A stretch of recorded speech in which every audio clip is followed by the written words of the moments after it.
What's up? How's everybody doing? Let's make sure you can hear me. I had to restart the computer. We're gonna try to get this stream off the ground with no hiccups. We'll see if it's possible. Who knows? We'll see if it's possible. I see Sincere Tony, DNR, Esteban. What's up? Did they ever showcase this set's etched foiling? Not that I've seen yet. Not that I've seen yet.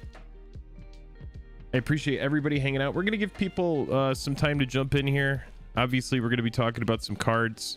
If you're looking for brand spanking new cards, make sure to check back on May 30th. Joel and I got a preview card. Pretty fun. It's going to be really, it's going to be badass. David, what's up? Card Shop, what's up? Good timing. I just got home from a 2-day trip to the casino. Card Shop, how'd you do? Are you up? Are you down? Did you have a good time?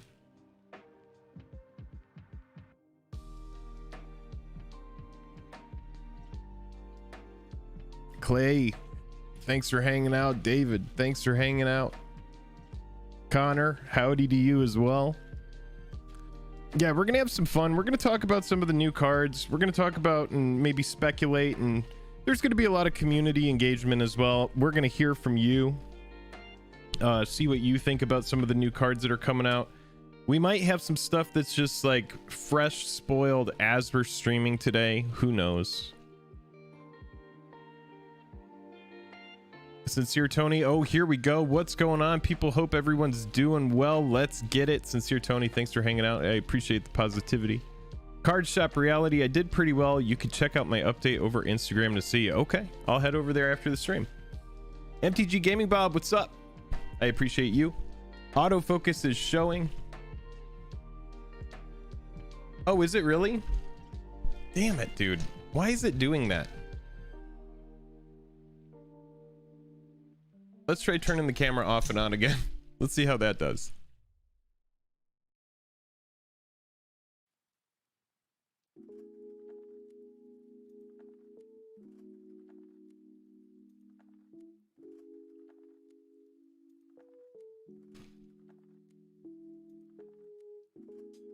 I think we got there. I think we're good. I think we're good. There we go. We're back. Everyone was like, what the hell? Yeah, we lost all of our viewers. No, we didn't. No, we didn't. I'm just kidding. Again, we're going to go over, look at some cards in just a second. I'm pulling up chat here on my other device so that I can keep up with you there. That way I can go look at cards and we can have a nice fun stream where we talk about some of the new cards. There's a badass mill card that got spoiled that I'm going to talk about. There's some people that are saying it's not good, but I'm a fan. I am definitely a fan. As somebody who plays mill, I play blue black mill. I will definitely be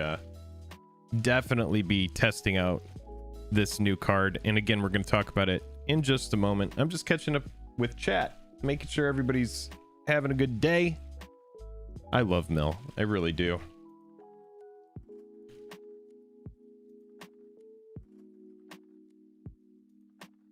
Press info until it turns off. That's what it is, isn't it? Is that the problem with it?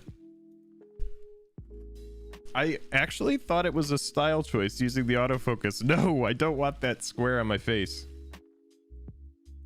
There, I'm thumbs up number 14. Yes, sir. I appreciate that. Cam says love mill. Oh, yeah. Tristan, Rise and Shine was just spoiled. Blue card, 2 mana, animates an artifact and puts 4 +1 counters and has overload. Oh man, we're gonna get some crazy stuff in this set. Sincere Tony says shout outs again to Jake and Joel for the 15k subs. I really appreciate that, and if you want to help us continue to grow, go ahead and click subscribe. We're gonna have more streams like this in the future. I don't know if we're going to continue the same consistency of 2 streams a week. I think we might throttle down to 1 stream a week, but it depends. It depends on how spoiler seasons go, because Joel and I really do want to get back to making some fun videos for everybody, but I do like the community interaction that comes with the streams. It's fun. It's fun getting to hang with folks. Yeah. So yeah, let's bring this up. I need to go get myself a cup of water. I don't know why I never have my water ready to go. My water isn't ready to go yet. All right.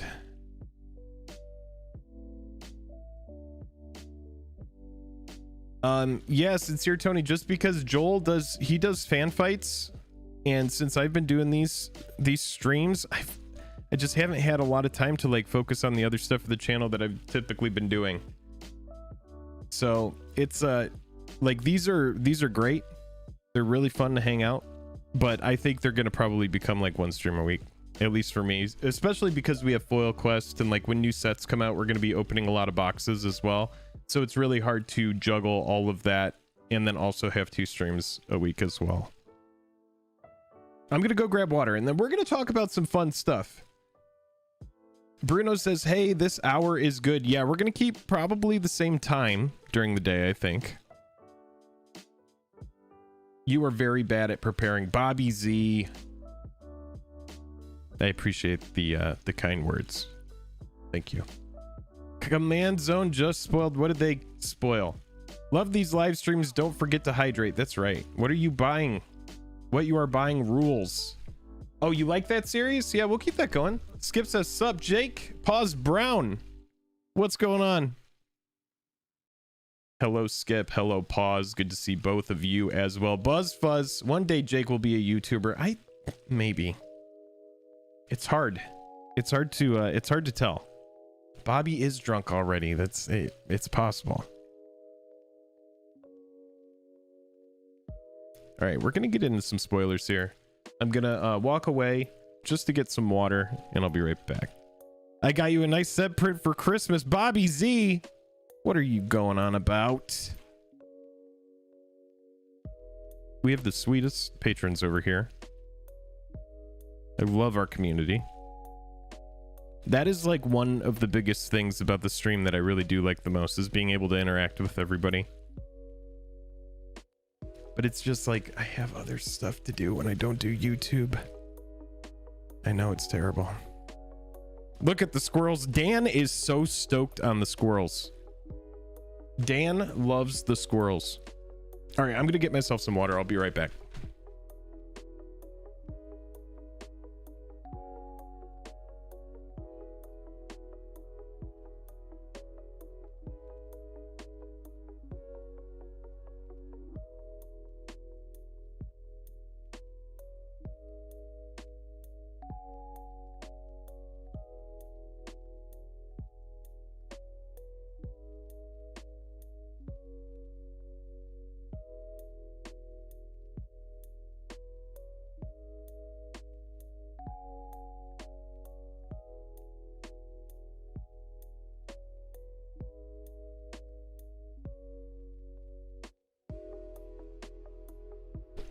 All right, here we go. Who's ready to talk about some Magic the Gathering Deckmaster cards? I know that I am. Let's get into it.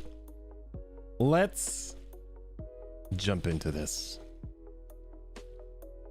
Let's just head on over to the internet.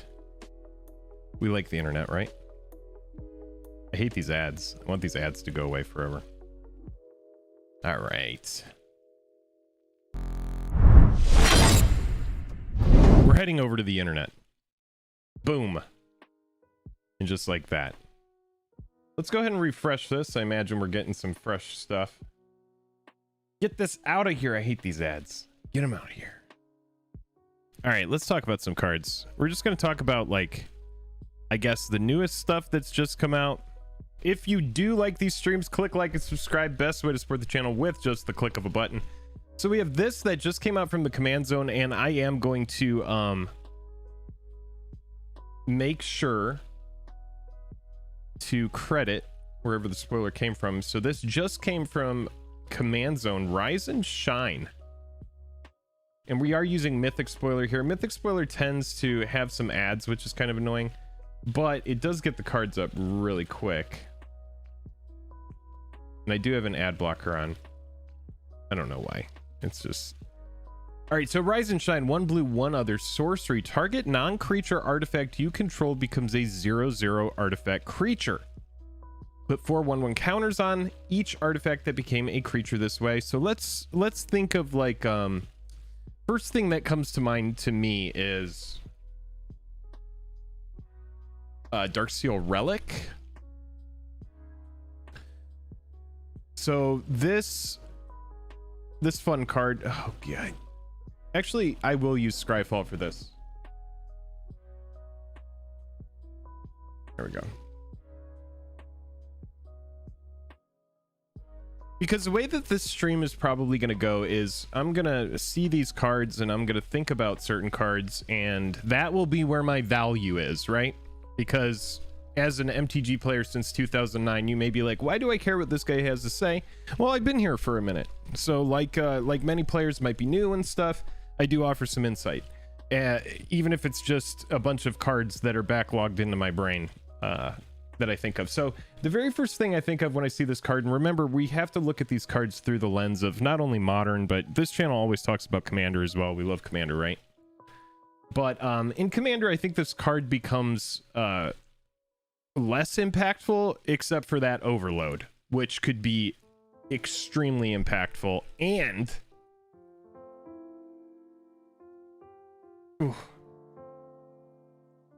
I mean, it could be a win con.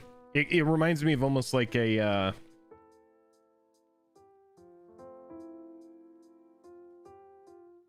it almost reminds me of like a Triumph of the Hordes. But from a modern lens, like straight up, I start thinking like Darksteel Relic, which I think could be really cool with this card. Get out of here, fly. There's a fly on me. All right, let's move this over. I need to keep up with Chad here. Dong's Guard Elite. Missed the Pack War stream, but watched the replay. Oh god. God, this fly. This fly is trolling me, man. Tyler Evans says, hey, I'm newer to Magic. I mainly had my coworkers get me into it, and you guys have definitely helped me build some decks and made some better. So thanks. First time tuning into the live stream.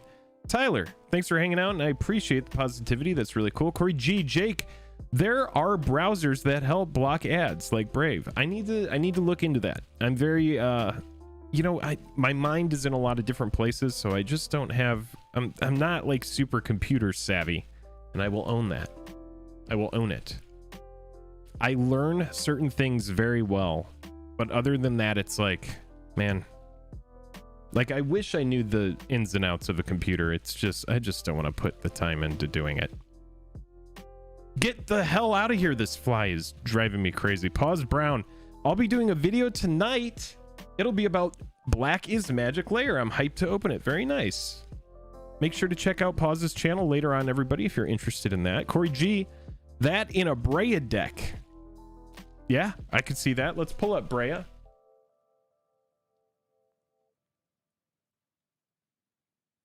Brea Ethereum Shaper. Oh yeah. Sacrifice 2 artifacts. Choose 1 Brea, deals 3 damage to target player or planeswalker. Target creature gets -4/-4 until end of turn. You gain 5 life. Yeah, so the big thing about Brea is on the ETB, create 2 1/1 blue Thopter artifact creature tokens with flying. So from this perspective, it's already kind of built in. Like the strategy is built into Brea. It's like a kind of like an A plus B going on here. Pretty interesting. All right, well, Rise and Shine looks really fun, but we've got plenty of other cards to talk about. So dude, like,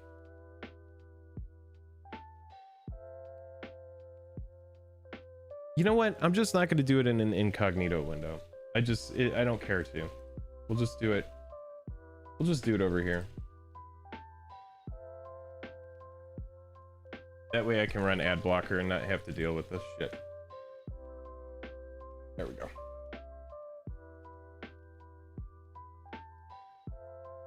And I do want to sort by newest.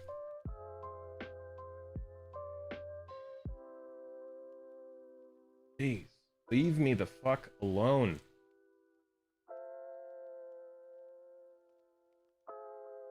All right, so next card that we have here is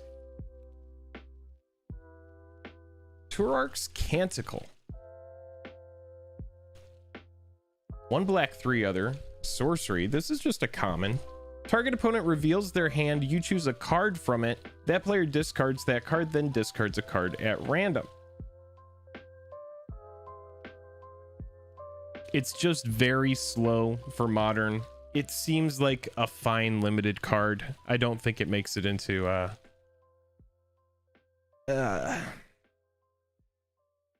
yeah. Not a big fan. I'm here to let you all laugh at my bad financial decisions involving cardboard. All right, let's go back here really quick. Let's go back here. I don't understand the point of the ad blocker if like I have an ad blocker, but I just want it to go away. But that's fine. Let's see what we have here. Oh, dockside. There we go. That's a good interaction.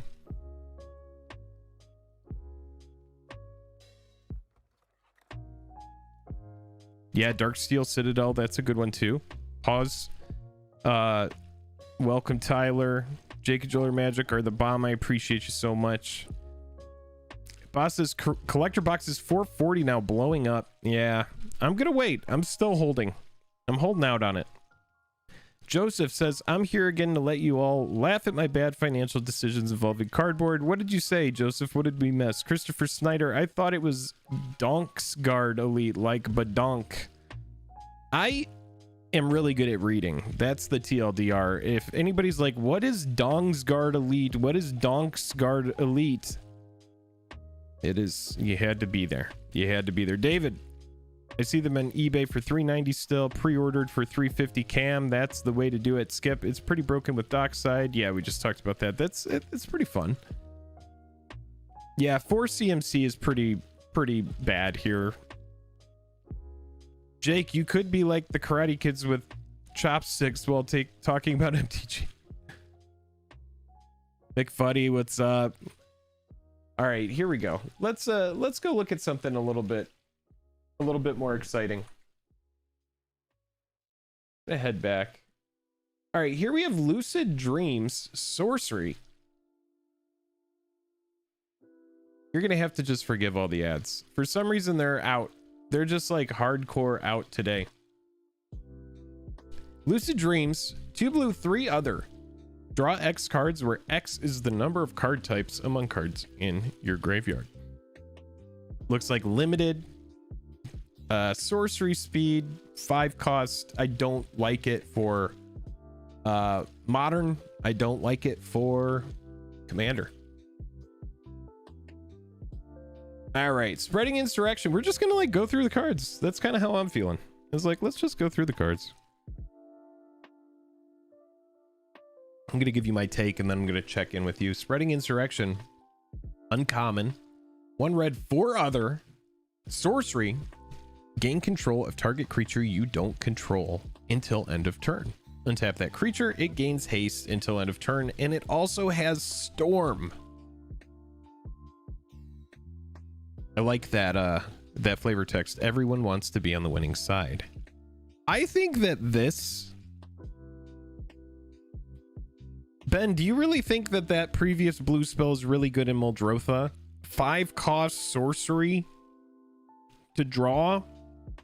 There's so many other good draw spells. Yeah, spreading insurrection. This is pretty, you know, if you're playing against a ton of different players, maybe if you have like an Ashnod's Altar, for example. So say you have Ashnod's Altar and you cast this after like kind of like storming off a little bit. You get to take everybody's stuff. You can sacrifice all of it after swinging with it. That's kind of fun. That's what I think of. Obviously like Witch's Oven. But yeah, like I think that there is possibility for shenanigans here with spreading insurrection. Again, it is sorcery speed and it is 5 cost, but it seems fun. Joel hanging out. What's up, Joel? Joel says, how's everyone doing today? We're talking about some of the cards. We're only a few cards in. Ad nauseum exists, lol, so that blue draw spell is bad. Ben Shepherd grade for me is a B. For spreading insurrection, I think so. Sincere Tony, what's up, Joel? Hope you're well, brother. I'm doing okay. Appreciate everybody hanging out today. Let's keep it going. Let's keep it going. I want to get everybody's kind of feeling about these. I'm gonna be honest. We could talk about what the card does in a second, but I think of like all the variants. I don't know. I don't know if I really like these. Just being completely honest. Like, I think the set is gonna kick ass, but I don't know how much I care about these sketch cards. Maybe they'll look cool foil, but I'm not super stoked on the border. The border seems a little bit sloppy, but it seems intentionally done that way. And you might disagree, and let me know if you do. And I'm happy to talk about it. Hello and good night from Sweden. ABL, thanks for hanging out. Andrew Slaughterback, not a fan of the sketch either. Yeah, it's kind of weird. It's mostly the border. Like, I just wish the border had been done differently. Seems sketchy. Yeah, I see what you did there. Yum. Only sketch I've liked so far was Dakin, and we'll get to that. We'll definitely look at that. We're essentially just going to go through all the spoilers so far that we've seen. I'm going to give you my takes. We're going to get your takes. That's going to be the highlight here, is that I want to hear from everybody else. Highland Iron would be cool if the sketch variants would be in ghost foil like in Yu-Gi-Oh. Let's get a reference point.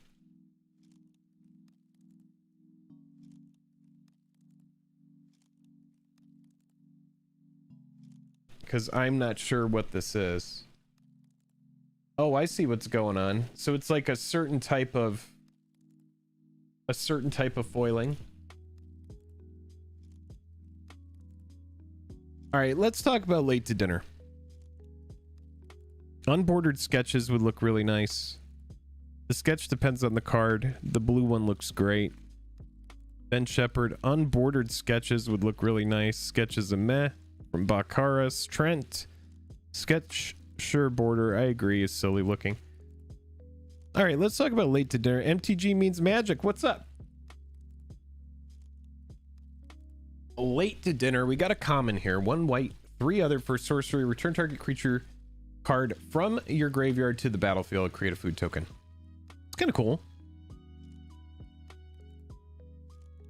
Isn't this a cheaper resurrection? Or no, it's a more cost-efficient resurrection, isn't it?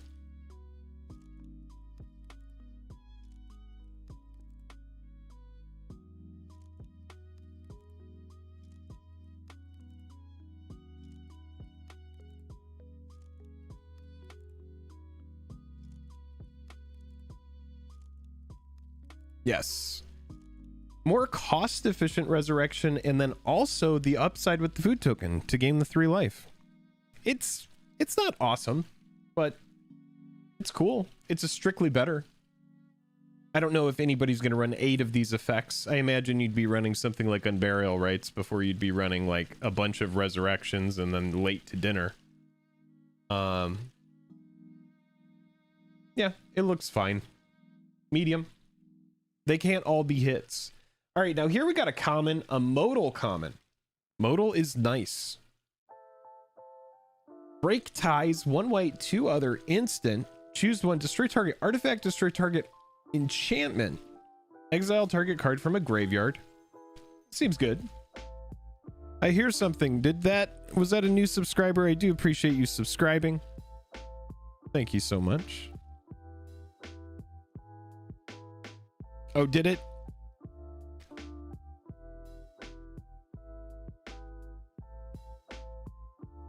And then it also has reinforced 1. So discard this card, put a 1/1 counter on target creature. I would love it if it costs 2 instead of 3. 3 is a little bit expensive. It's a little bit expensive. I just want to make sure everybody can hear the music and the sound levels are good. I imagine I would have heard. Yeah, Unholy God Machine, and we're going to get to that sword. And here's the thing about that, is they just can't all be hits, right? So that sword is a reprint from Modern Horizons 1. And it's my understanding there are going to be 40 cards like that in that treatment that are given that treatment from MH1. We've already seen Force of Negation. We're going to see some other stuff. Yeah, 3 is a bit steep on the card. This is kind of fun. We got Wonder. So here's the thing with Wonder. It has been upshifted to rare. Used to be uncommon. But now Wonder is in Modern. So for 1 blue, 3 other, we got a 2/2 flying incarnation. As long as Wonder is in your graveyard and you control an island, creatures you control have flying. So this is a part of a cycle. You can see down here Brawn. You'll know Anger. What are the black and the white one? They're like never played. Valor and something. Anyway. What's cool about Wonder is, you know, this is a great target, right? If you're running like Thrill of Possibility or something like that, you want to give your creatures flying. Bone Crusher Giant has really taken off. So I could see Wonder being played as fodder for graveyard just to give your creatures flying in a certain deck where you may be low to the ground with aggro. It's kind of fun. Filth. That's what it is, Skip. Yes. Yeah, I like that Wonder is getting added. Obviously, we don't need to talk about Wonder from the lens of Commander. Wonder is pretty self-explanatory, right? All right, now what do we have here? We have a spoiler, Ingenious Infiltrator, Ninja. So this is kind of cool.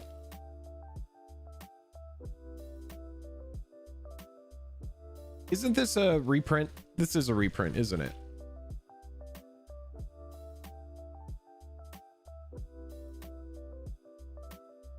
Yes. All right, so originally Modern Horizons. So this is a one of the 40 cards that are time shifted. This is the retro border. If you read retro border, that's what they're talking about. So they're just bringing this back whenever a ninja you control deals combat damage to a player, draw a card. As ninjas gain more potency, cards like this will get better and better. Ninjutsu is pretty strong. It's pretty fun. Yeah, it is good for Yuriko, Ben, with the good note there. That's for sure. But yeah, we don't need to spend a lot of time on that card. That's just kind of that's a pretty medium pick. But again, with that retro border, don't expect all 40 of those cards to be hits. Okay. So here's one of the mythics that they've chosen to reprint from Modern Horizons 1. You might be stoked on this. You may not be. Sword of Truth and Justice. This is printed in Modern Horizons 1. Given that border, this card in Sword of Sinew and Steel, I'm pretty medium on both of them. They have yet to prove themselves. I think this is a fine card. Whenever equipped creature deals combat damage to a player, put a 1/1 counter on it. On a creature you control, then proliferate. So it's good in like Atraxa in certain situations, but I mean proliferate is good. But keep in mind, Atraxa is a Super Friends deck, so you're going to be running a lot of Planeswalkers. So how many creatures are you going to have in there? You know, it is a good target to equip on Atraxa if you're trying to get more proliferate triggers. I think it's a fine card. Again, the thing about this card, yeah, Vorinclex, Sword of Money and Greed. I can't wait to see what the blue-black sword is.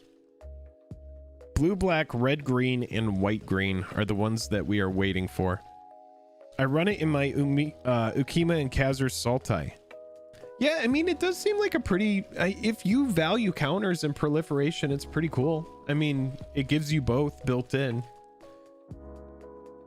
Like Feast and Famine, Fire and Ice, those are my two favorite swords. War and Peace is pretty good. But yeah, this is a fine inclusion, and again, this takes up one of the mythic slots from that retro border. So here we have Sarah's Emissary, 3 white, 4 other, creature angel. This is a mythic. Flying. When Sarah's Emissary enters the battlefield, choose a card type. You and creatures you control have protection against the chosen card type. Pretty strong. Pretty strong. I like this. I do see that new subscription. Thank you for that new subscription. Appreciate you supporting the channel. Alex Barron says, any of the swords are a safe pick. The community loves all these swords, even the really bad ones. That's true. That's true. You can't really shake a stick at the +2/+2. My least favorite one is Sword of Body and Mind. I do love variants are lowering normal card prices. Look so bad. All right, so here's the sketch version of Sarah's Emissary. It's just like,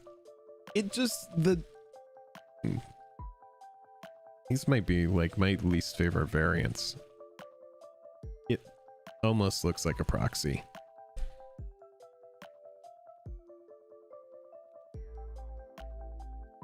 And I guess you could say that about anything. I like the art in it. I think the art is fine. I think the border leaves something to be desired. Like, look at the, it looks like it's like, I mean, it's fine. I don't know what happened with it. And I don't know if I'm in a minority of people that, you know, I don't know. Maybe I'm, the card is fine though. Let's talk about the card. When it ETBs, choose a card type. You and creatures you control have protection against the chosen card type. So, you know, anything that's going to be like removal, that kind of stuff. So instants. You and creatures you control have protection against other creatures.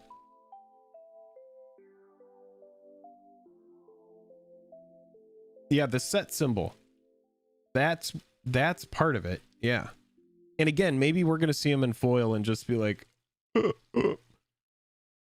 beautiful. Beautiful. We'll see. All right. It's time to talk about my favorite card that I've seen so far. Fractured Sanity. Okay. As somebody who plays Modern Mill, I have a blue-black Mill deck.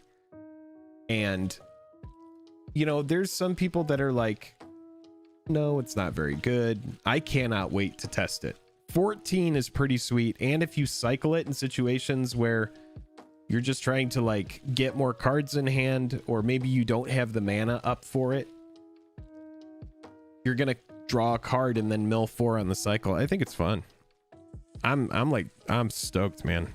14 cards at 3 blue. Essentially, think of it like this. It's like a burn spell that does 5 damage. Think of it like that. A burn spell that does 5.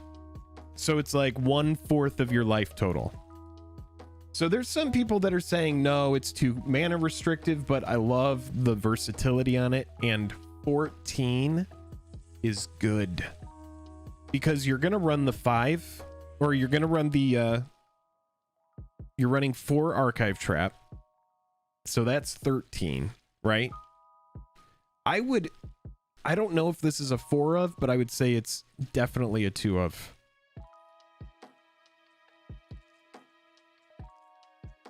Each opponent mills 14. And again, that is each opponent. So think about this from the perspective of alongside Bruvac in Commander. Let's talk about that.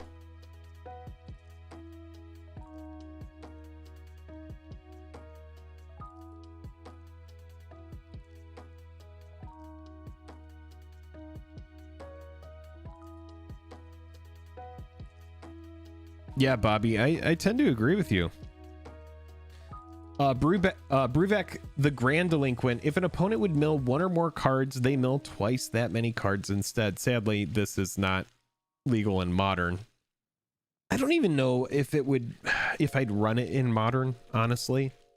The deck is pretty focused, but there are definitely a couple spells that I would take out for this. So in the blue-black variant, I really do like Mind Funeral. And I'll show you what that card is.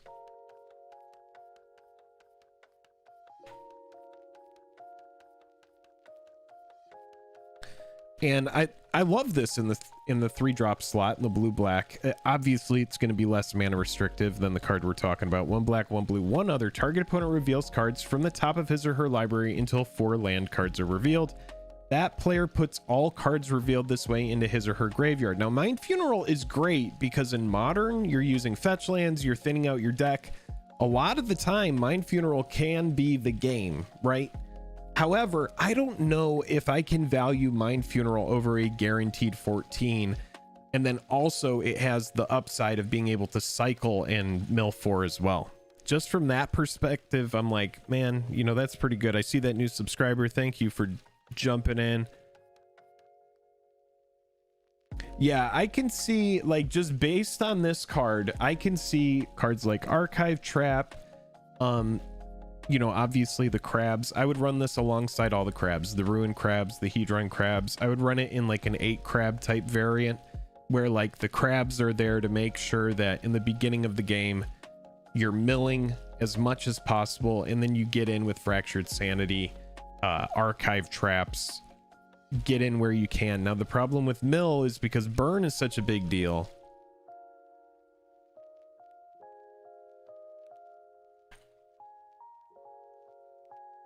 If mill becomes a big thing and really gets on the map, you're going to see a lot of leyline. And leyline is the sideboard hose, right? So you have to think about like cards like Brazen Borrower and things that are going to be able to bounce leyline, because you're going to want to be able to deal with that. Because I do think that this card really does have legs. I think that there is something here. And keep in mind, this gets around leyline. Each opponent that does not target. Fuck, man, I like it more. I like it even more now. Because that's why the crabs are so attractive. Because the crabs, they just play off the lands, right?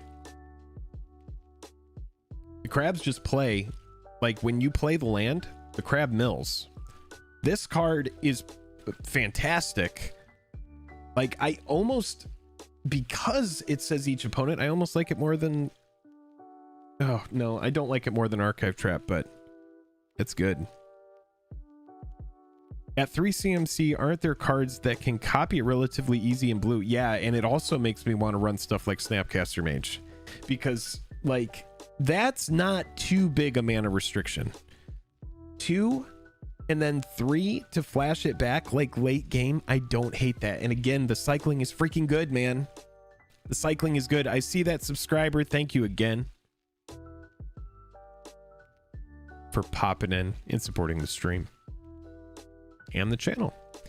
Q Murphy showing up. What's up? It says, hey peeps, Alex Baron, this card doesn't target, which helps. Yep. That's right. Jumbo Pump. I feel as though a big thing to mention as well is that it says each. Yeah, sorry, I'm like getting stoked on the card. I just kind of got stuck on a tangent, but Chad is right there with us. Makes sanity grinding fabulous. Congrats again on hitting 15k subs. Clay, thank you so much. Let's check out sanity grinding. I don't know that one right off the top of my head.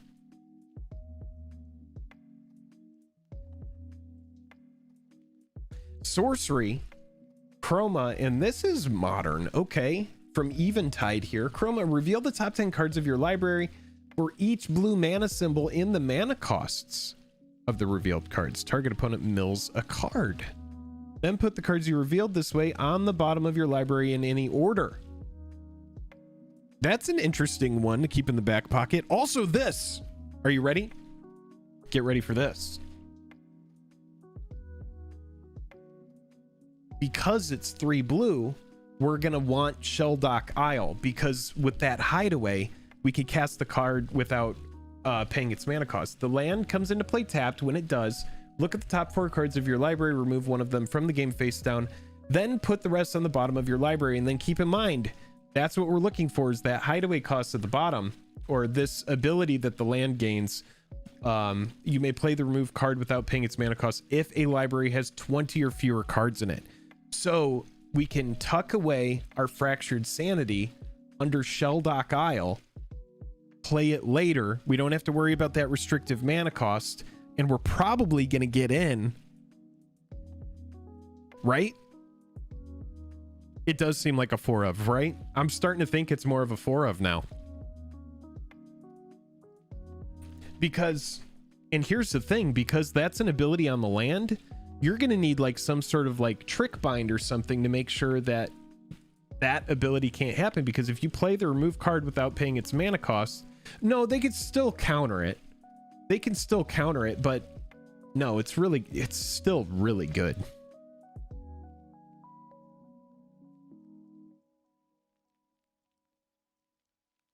Yeah, I'm a fan. All right, we're going to move on from Fractured Sanity, but there's a lot of synergy here, and I am pretty stoked on the card.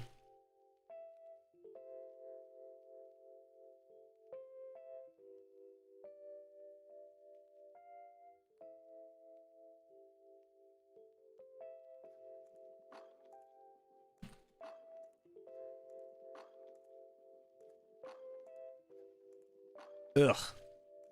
Look at how overvalued that is. That is so stupid. Don't pay these prices. Don't even think about it. 4R cards, shame on you. You're gonna have so many people canceling those pre-orders. Shenanigans. You can also expansion it with an additional 2 mana, so 5 mana, total 28. Yes. iForce Dave, what's up? Yeah, I'm a fan. I am a fan. All right, let's move on because this card is really good.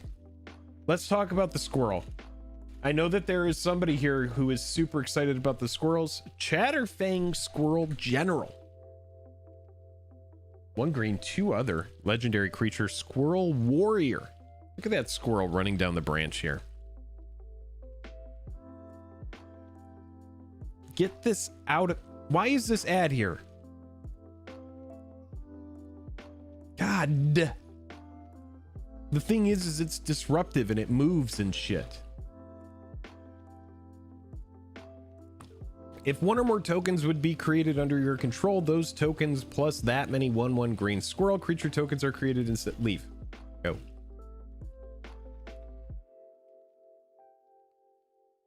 What is the point of the ad blocker? And then for black, and this is where it gets really good, is it's actually a 2-colored general, which makes it a lot better. I love it. Here it is, Squirrel fans. That's right. Really cool for a Gav deck. Yes. Yes. Gav is very good. I'm excited, if not just to finally have a place to put all of my Squirrel cards. Rick Johnson says Deranged Hermit started at 60 listings today on TCG, currently at 21. Oh man. Bruno says seems you need a truck. What did I miss? Tiago says in a mono blue commander deck worth it with Bruvek, or is it better as Dimir? In Commander, I like it with Bruvek. I like being able to guarantee being able to cast Bruvek. Ben Shepherd, cool. McFuddy, Squirrel. Yum Yum, eat 'em up. Yeah, Golgari is always fun to play. Yeah, it's a very fun color combination. It's a Parallel Lives for Squirrels. LOL, that's great. Yeah, I know, right? Parallel Lives exploded in price. That card just blew up. That's like the most expensive Innistrad card now. It might be more expensive than Liliana.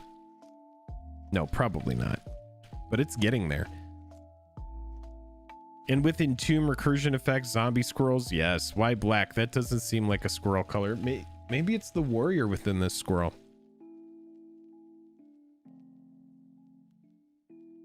I love all the squirrel emojis popping up. So do we feel this will replace Toski as the squirrel of our hearts? That is something for you in chat to decide. I like both these squirrels. Golgari squirrels will be interesting. Yeah, so let's talk about the card a little bit. Forest Walk, that's fun. 1 or more tokens would be created under your control. Those tokens plus that many 1/1 green squirrel creature tokens are created instead. That's the Parallel Lives effect. And then Sacrifice X squirrels, target creature gets -X or +X -X until end of turn. What's nice is you can pump with this, you can kill stuff with this. It's not that mana restrictive, you know, it's only 1 black. I like that it's low cost as well. It means you can cast it a lot during the game. It's a nice little toolbox. I think it's fun. My eyes, they burn.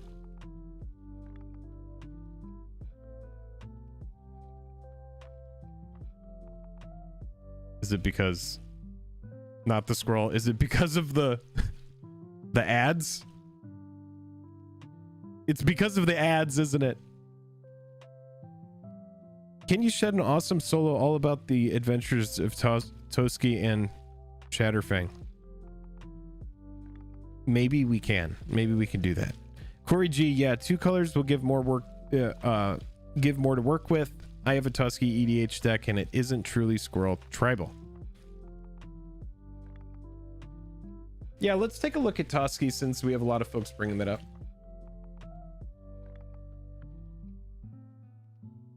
At this point, we may be far enough back on Mythic Spoiler that we can, hey, at least you're not getting the ads that I received. BuzzFuzz, don't tell us any more about your ads.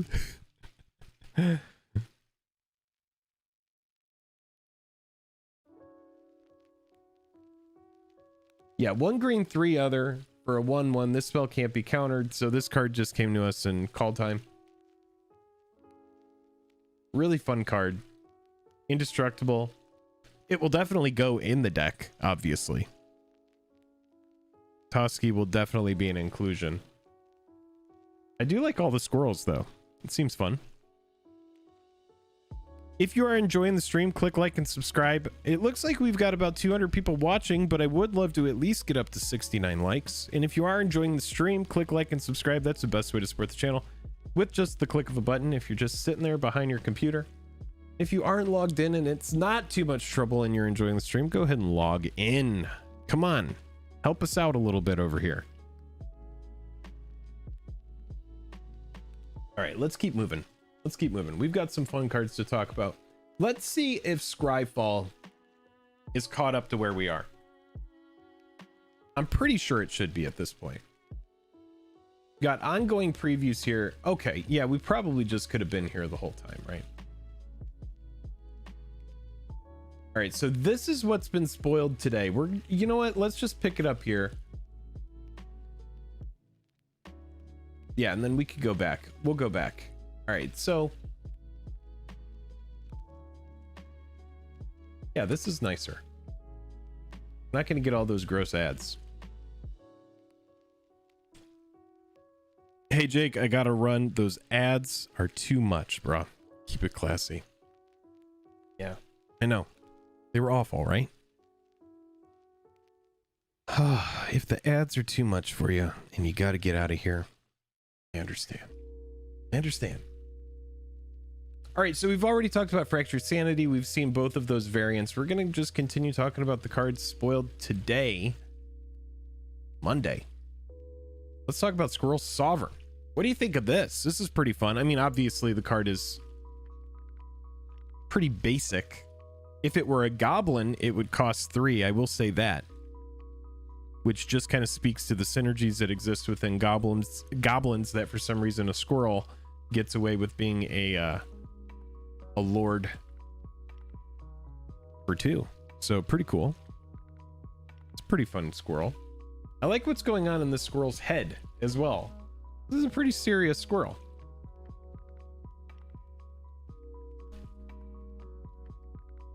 For rule of the Aldering Forest, Numbstale stole the acorn from Nestwind, who stole it from Brenky, who stole it from Lightroot, who stole it from Leafpaw, who stole it from Darkfur. So you have a pretty good idea. What would your squirrel name be? You have a pretty good idea of squirrel names here based on the flavor text of this card. Nestwind, Branky, Lightroot, Leafpaw, and dark fur. Bean curd.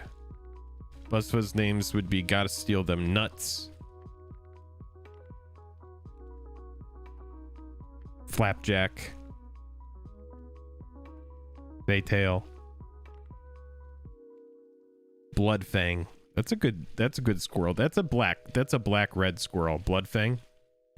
Bloodfang is a black red Rakdos squirrel. That's the vibe I get from it. Or it's a red green. It's a red green squirrel. It's a Jund squirrel. It's red and then it's a green black hybrid mana symbol. Costs 2. Flower Flicker. Yes, this is the best. See, this is the best content here. Just getting everybody's squirrel name. Scrounge Nutter would be Corey G. Ronald says Steven the Squirrel. Steven the Squirrel, a little bit of a departure from the names we have here. Tree Rat, MTG Unpacked. MTG Unpacked, what's up? Good to have you. Gazrak the Defiler. That is probably a red-black squirrel as well. Soren says Tiny Tree Folk. Nest Potato. I like these. The acorn must be like the conch on Lord of the Flies. The conch. Mr. Buzz was Dusk Twig. Dusk Twig. That says Mr. Bojangles. That sounds delicious.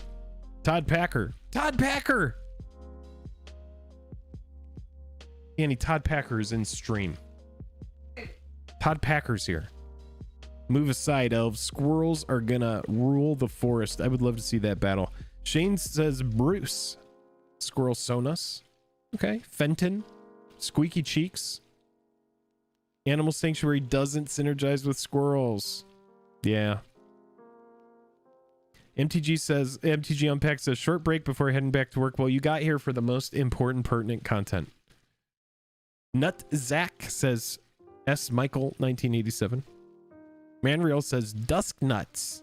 We're getting a lot of nuts in sacks. Mr. Cornwall. Branch Flyer.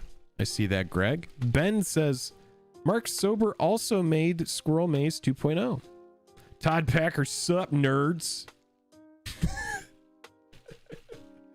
I heard that in your voice, Todd. Todd Packer, it's so good to have you. Frederick, Squish the Immortal.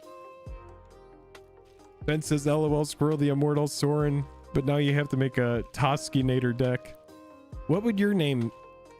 What would my squirrel name be? What would my squirrel name be?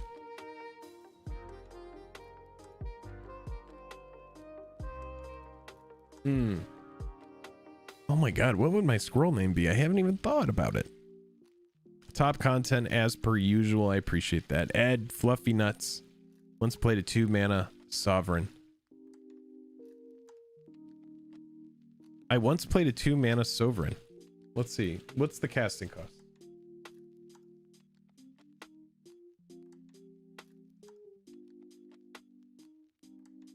What am I missing? I don't see it. Grand Hair. Maybe Hair Twig.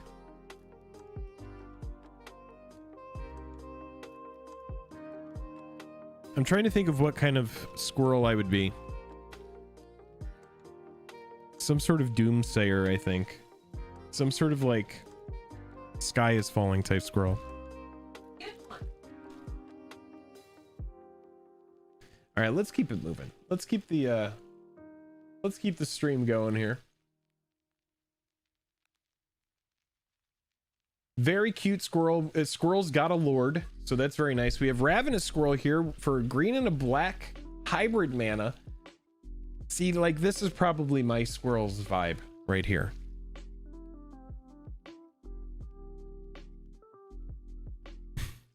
Cheeks McFuzzy. Is Fluffer Nutter trademarked? Jake and Joel Twincaster, Squirrel Human Warrior 3-1. When 2 or more squirrels enter this turn, make a copy legendary creature. Jacob Jewel Twin Casters, Squirrel Human Warrior 3/1. If we got turned into squirrels, oh my god, that's so funny. This is pretty fun. Whenever you sacrifice an artifact or creature, put a 1/1 counter on Ravenous Squirrel. And it has a nice sack engine built into it. You don't have to tap it to use it either, which is nice. For 1 green, 1 black, 1 other, sack an artifact or creature, you gain 1 life and draw a card. So this is actually really fun. This pairs nicely with any kind of like tokens or anything like that. Again, like treasures, food tokens, anything like that is going to synergize nicely with this. I think this is fun. And you could do that at instant speed. Obviously only restrictive to mana. It's not something you have to do at sorcery speed either. Pretty fun card. I think this is good. Ravenous Squirrel goes good with the new Pests enchantment. That's right.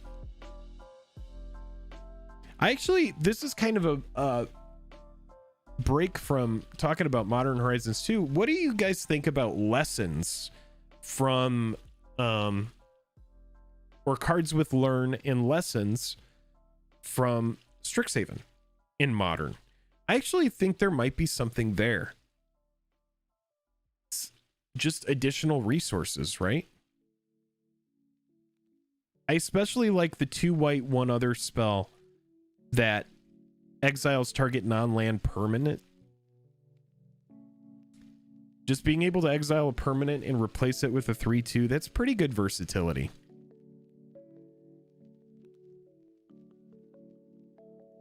And obviously they're not going to be in Modern Horizons 2, but do you think they will make a pre-con Squirrel deck? Possibly, Soren. I mean, nothing is off the table. Yeah. No, Yum Yum, you're right.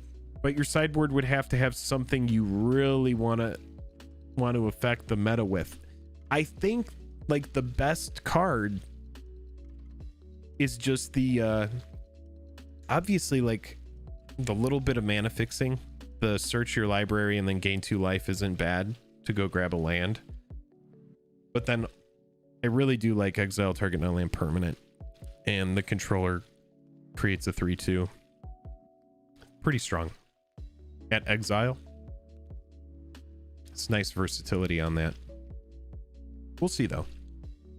Karn does make lessons kind of obsolete. I can see that. We'll continue on here. Ravenous Squirrel though, pretty sweet. I am a fan. Next, we'll just keep it moving with Squirrel Sanctuary. 1 green for an enchantment. Oh, get hyped. When Squirrel Sanctuary enters the battlefield, create a 1/1 green squirrel creature token. Whenever a non-token creature you control dies, you may pay 1. If you do, return Squirrel Sanctuary to its owner's hand. It's kind of interesting. So you get to play this and in theory just keep getting 1/1s. It's okay.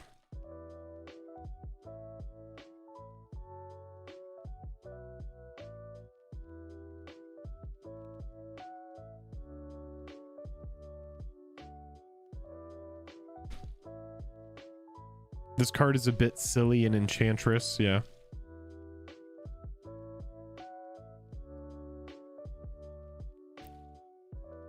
Ravenous Squirrel with Cat Oven, good for kind sack D's, maybe good enough for Modern.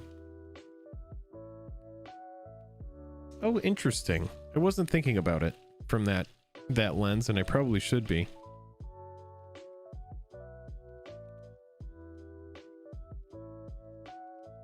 Phyrexian Altar plus any Enchantress, infinite squirrels. Oh man. Now we're talking.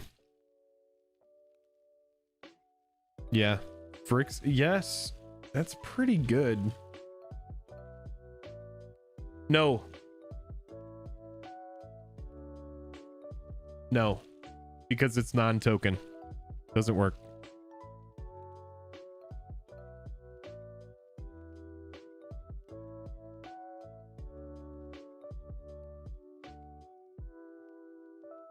This is why Alter's always like 80 bucks. I know, right?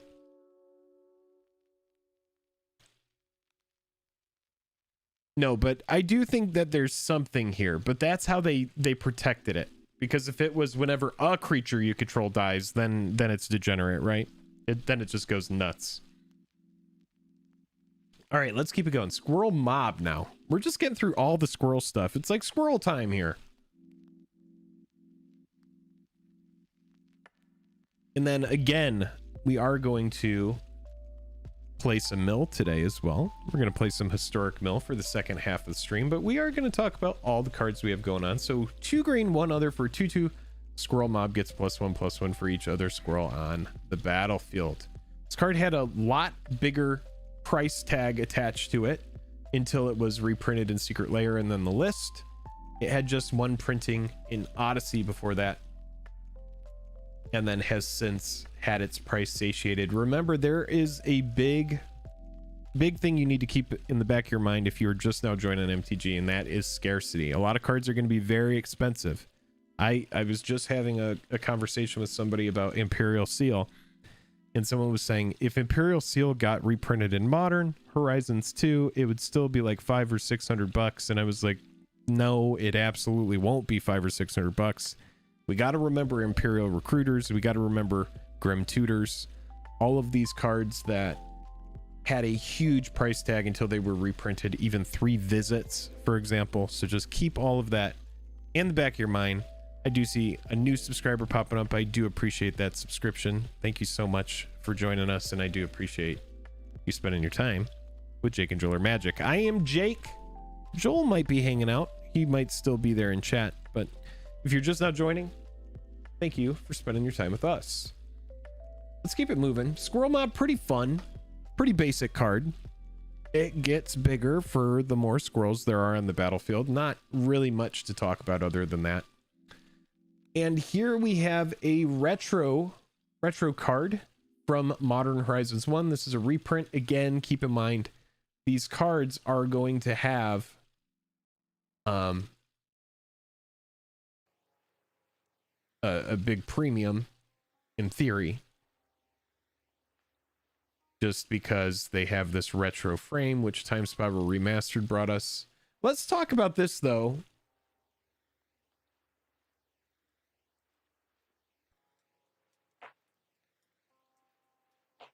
Oh, whoops.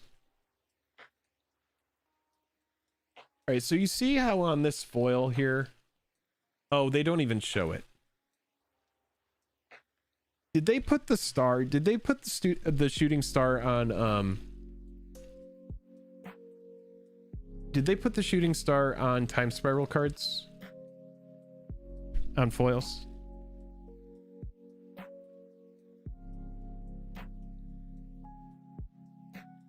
I think they did. I'm just wondering if these are going to have the shooting star. Okay, so these likely will have it too, and they should have it. So that's where the appeal will be. What converge, exile target non-land permanent if its mana value is less than or equal to the number of colors of mana spent to cast this spell. It's a fine card. It's fine. I don't know why it's saying it's not legal in anything. Oh no, because it's a brand new card. My bad, everybody. My bad. This is not from Modern Horizons 1. This is only Modern Horizons 2. However, it does have a retro frame for some reason.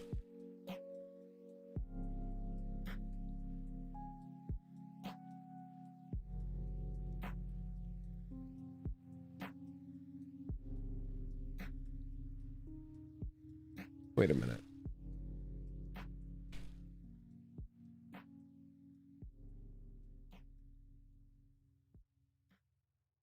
Prismatic Ending snipes Death Shadow for 1 CMC. That's not bad. It's going to be big in Modern. Maybe. I mean, it is like the best converged card I've ever seen, if we're being honest.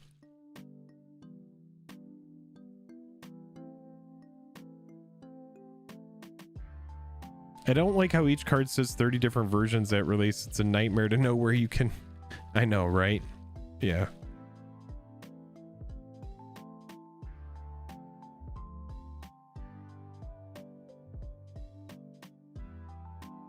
Then we got some lands, some very beautiful lands. We're not really going to go talk about the lands. I don't think we need to do that, but they do look nice.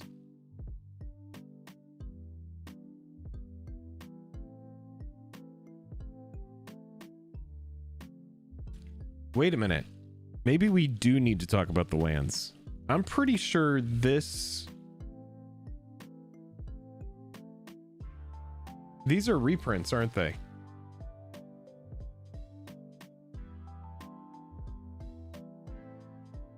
Oh, kills Vile on 1. That's actually really nice.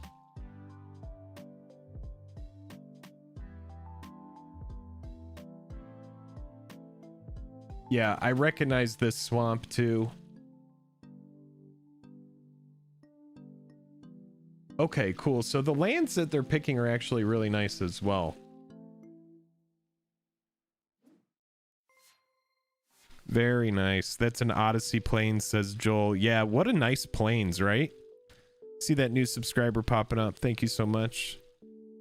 The tree plains is fantastic. Yeah, I saw that and I was like, wait a minute. Maybe we do need to spend some time on these lands. I love this plains.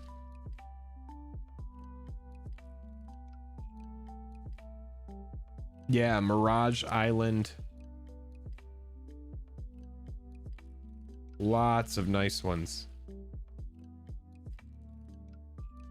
Very cool.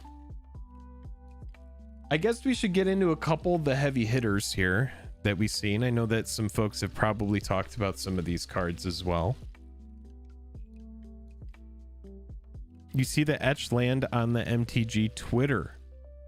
Have not seen the etched land. Let's go look at it. Who's got a link for me?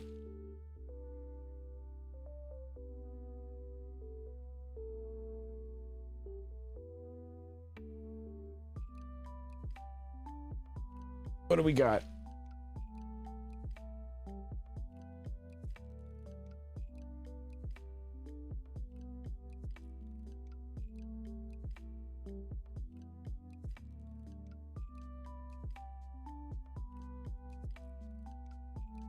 Oh, okay. There's the confirmation that we do have the shooting star. So that's interesting. That's good.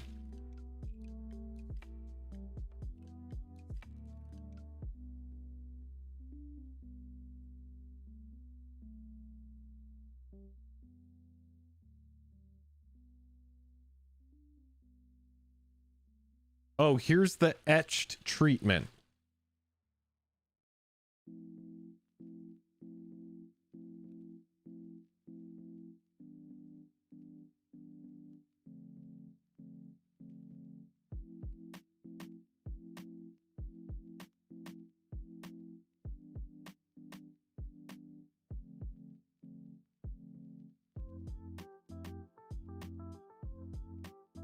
I don't know. The video is probably not doing it justice, if we're being honest. It looks perfect. It's not like Strixhaven. It's so dark it gives a gray mana. Well, we have to see. We're gonna have to see it because I don't know how well my computer is handling this image.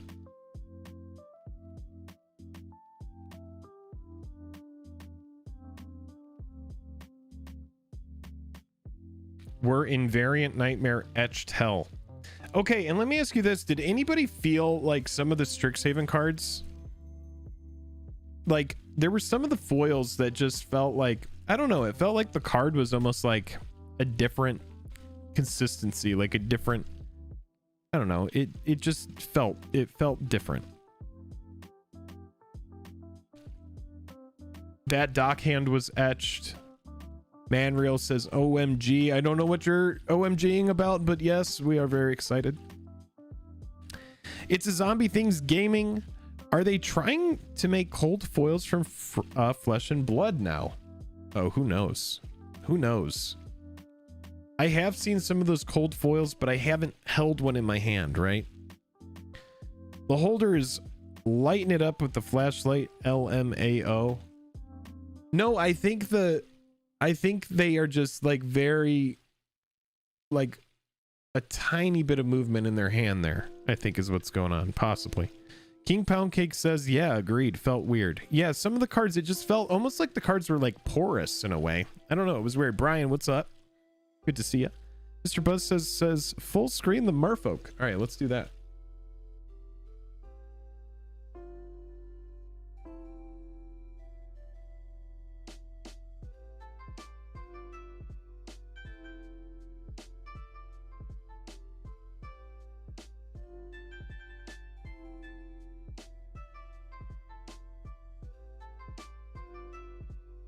Is this, are we sure this is etched? Foil etched version. So this is foil etched. We're just gonna kind of look at this for a second. I'll be right back. I'm gonna get myself some more water. I'm out of water.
All right, let's go back.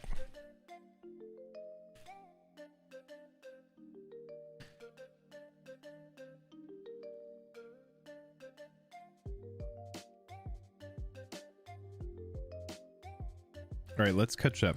Full screen the Merfolk, and then we did. Strix etched foil were meh. Corey G, the foiling looks closer to etched. Commander Legends etched were awesome. Paul Johnson Merfolk full screen. Marcus, all the mystical archive cards feel strange but good. Yeah, Marcus, that's exactly how I feel. Marcus, yes, all the mystical archive cards feel strange but good. Yeah. Pretty much.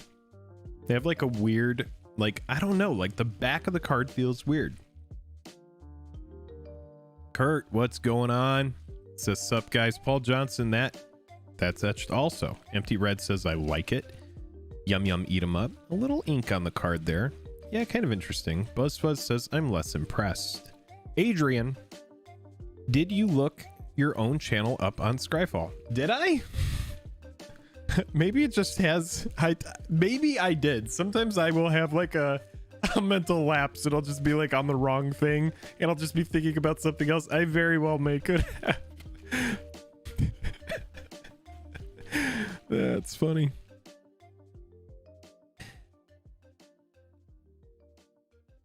Manriel says, I have Bruce Tarl, Boorish Herder, and the foil looks disgusting. RJT, what's up? Spencer Ward, still haven't seen anything near the power level of Grief. That's going to conquer Modern. Yeah. So do not get hogacked. Seriously. Do not get hogacked by Grief. Don't try to acquire them at top end prices. Seriously. If it ends up being too oppressive, they will ban it. Triple Thoughtseize and a 3/2 by turn 2. I don't see how anything can match that. Yeah, especially if you're running like Inquisitions and all that other stuff. And Modern is really low to the ground, right? So like Inquisition of Kozilek it hits pretty much everything relevant in decks. Like, it's not going to hit certain things in control shells, like, for example, like Cryptic Command, but that's what you could get with Thoughtseize, right? Yeah, we'll see. Grief does look really, really good. The real old foils with the shooting star look better. I think so as well. I have a couple of them. I have a couple really nice ones that I like a lot. MTG means magic. I like how blue looks on these. Back when foils were actually rare. That's right. Ban after 3 months of rampaging modern. That's right. That's right. So just again, the lesson that we learned from Hogak, right? And I bought a foil Hogak at like $50, right? So I get to remember that, and I get to think about that and be like, that's why you don't buy the rip. You do not buy the rip. This looks good. Better lighting did it justice. I'm telling you, the planes was held up with one hand and a flashlight on the other. Yeah, possibly so. You might be right. You might be right. Diosdado. Imagination Hobby says, Jake, you are seriously a comedian. Sometimes you say the most funniest things randomly. Thank you for saying that. That's funny.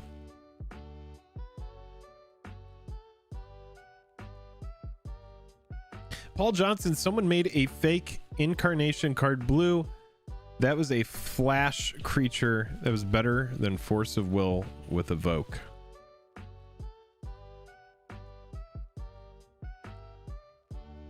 Marcus says, oh, now I'm really relieved. I ordered a collector's box. I was afraid they look like Strixhaven. No, and then you have to remember the Etched was first introduced in Commander Legends, so you got to go back and look at those too. So I imagine this Etched thing might be some sort of answer to curling foils, because I haven't seen any Etched cards that really like curl or anything like that, right? Brian says, Orzhov with Ephemerate. I don't mind it. I just hope it tastes better than my last container of Pringles. Yes. Yes. It's weird to see the old frame with the art in the foil. I'd rather the image stay non-foil and the border foil. Yes. The OGs. Yeah. Love the old frame. I do like the old frame. Zombie Things Gaming. I'm not sure I like this type of card. Love the old border ones from Time Spiral. I'm not sure on this one. Rashid and Dockhand is a prove that WotC hate white color. Lord Squiggles the Nutbringer the Fourth. Are you catching up on your squirrel name? Spencer Word, I've been working on a Esper variant playing TOT. Why can't I think of that? Inquisition and Grief. TOT. Why can't I think of that? Will the deck be good? Grief. Charlie Brown. WotC printing cards like this to lure people in. Well, 100%. That's part of the whole thing, right?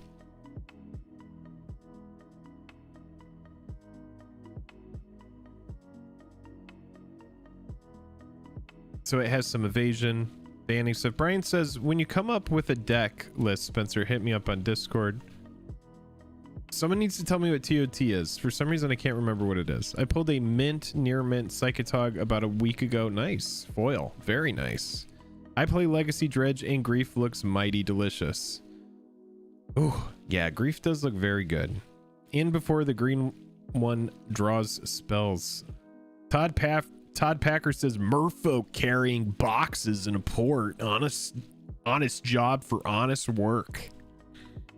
Synthorus 330, building up a collection of lands, got play sets of all the pathways, full art, and working on shocks. Nice, very nice.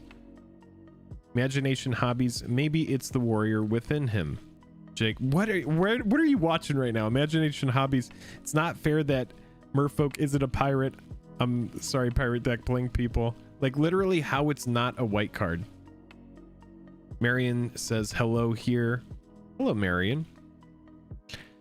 Spencer says, just posted the modern Esper Grief in my Fix It tab on the Discord. I'll have to take a look at that. TOT is turn 1 Thoughtseize. Oh, yes. Turn 1 Thoughtseize. Yes, yes, yes. For some reason, I was like, I think it's a Thoughtseize thing, but I didn't say that because I was like, I don't know. All right, here we go. Let's keep it going. Daniel, thanks for just now joining us. Let's keep looking at cards. We're looking at an etched foil Rishadan Dockhand here. Island Walk, and it has tap target land. Pretty fun. And this is an etched foil. We're gonna move on from it for now, but we'll keep it up because we might come back from it. So you know, everybody knows we're getting Cabal Coffers. What do you think of Cabal Coffers in Modern?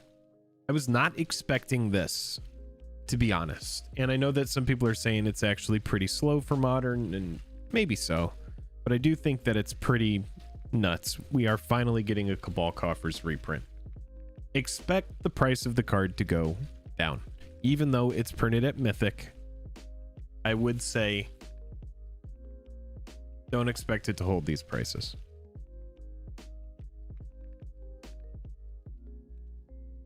Daniel says, how are we doing today? I know I'm late, but did you guys went over all the spoilers already? No, we're still continuing the spoilers. Blue Evoke is probably Flash with Misdirection.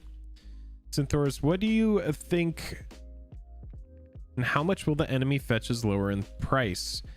The 2 blue I hope to get as low as 30 to 35, which is Scalding Tarn and Misty.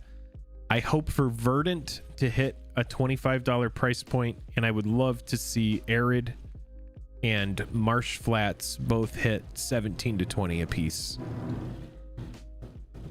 And then expect people to buy the dip. I'd assume it's mainly good in Modern when it's played in mono black or with Urborg. Right. Urborg is the obvious choice. Though I don't really play Modern. Well, are you interested in playing Modern? I mean, it's a very, very fast format. I play it a little bit. I play Mill. I play like this is an example of the decks that I'm going to play in Modern. I'll end up playing like Toper Orb. So I'm running like a bunch of big stupid stuff and then I turn off the ETBs using like Hushwing Griff. And it's like a deck where I might win like 1 or 2 games the whole day.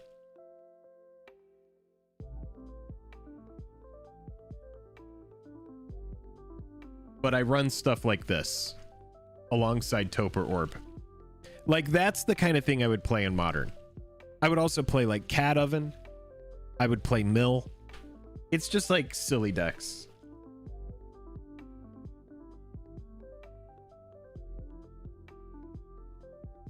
This is another one that plays in the deck.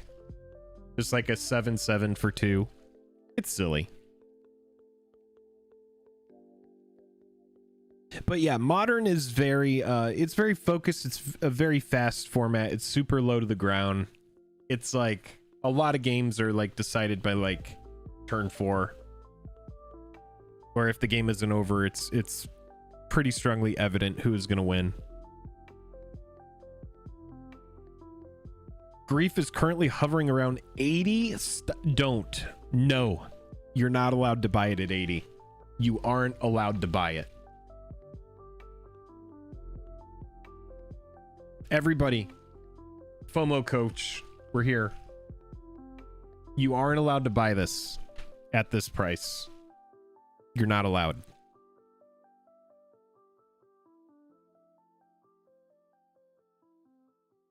No one's allowed to buy Grief at $70 to $80. I don't care if it's Mythic. I don't. It's going to be a fun cycle. I can't wait to see what they do with the rest of it, but we are not paying these prices. We are not. If you're a Jake and Joel subscriber, you are not paying this price. Just letting you know, you're not allowed. Unless you're like Cassius Marsh and you're just like, I do not care. I just print dollar bills. I think about Magic while I play football. In which case, do whatever you want with your money. I bought Swarm Yards and Liege of Hollows as a little spec. Also, my Toski spec from when Call Time came out looks even better now. Very nice. How many Toskis did you buy, Manu? Joe Simon says, hashtag MTG Finance. Unholy God Machine, $25 US. Bryce says, hello from Denmark. Idea of Harvest Hoarder. A 0/4 legendary squirrel for 2 and green. Whereas each phase ends, make a food token. for each mana you don't spend. Sacrifice food token for one colorless. Is this a squirrel that you came up with, Bryce? Last of Us clips, grief is 50 up here in Canada. Jeez. Again, I still think that's expensive. Don't get Hogak'd. And now Hogak was a rare, whereas grief is a mythic. But still, just, I know that people are going to want this.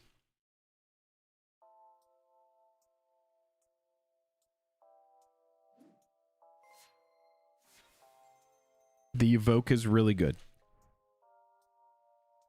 I see that new subscriber. Thanks for joining the channel. I appreciate you supporting. Let's keep it going. We are not paying that price. Let's keep these spoilers moving. All right, so we talked about Cabal coffers. We're all impressed with this reprint. This is a reprint that we've all needed. Whether or not it's going to hugely impact Modern is yet to be seen. I've seen conversations online where people are saying that it will be hugely impactful. Other people that are saying it's slow. But, you know, it's a card that needed to be reprinted. Whether or not it takes off in Modern is, you know, yet to be seen. But it's definitely great for EDH, which is really fun. Bryce says, yeah, just a random squirrel I made up just now. All right, I want to read it one more time. Idea of Harvest Hoarder, a 0/4 legendary squirrel for 2 and a green. Whereas each phase ends, make a food token for each mana you didn't spend. Sacrifice food token for 1 colorless. It's kind of cool. I kind of like that, Bryce. Thank you for sharing that. Mayor Zeus says, find a shipping proxy service, buy cards in Europe for bulk, consolidate shipping, and resell in the States, easy cash. Mayor, you aren't the first person that's thought of that. A lot of people do that. But I mean, it is worth noting that you could do that. MTG means magic. Okay, easy spec. Buy a couple Urborgs while they are cheapest now. Well, I mean, I think that probably happened as soon as the card was spoiled. I think all the cheap Urborgs were probably bought. We could probably take a look at it.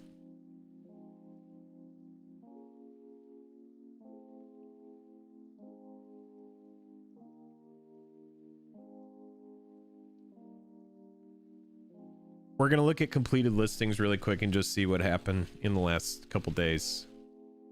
Let's go down to completed items. Oops. Here it is. I don't know why they put this so low to the ground. We'll just go ended recently. So yeah, you'll see lots of foil Urborgs, lots of Urborgs sold. Probably as soon as that was printed, or as soon as that was spoiled. Yeah, lots of these on May 22nd or later. See May 21st. I don't know when Cabal Coffers was spoiled.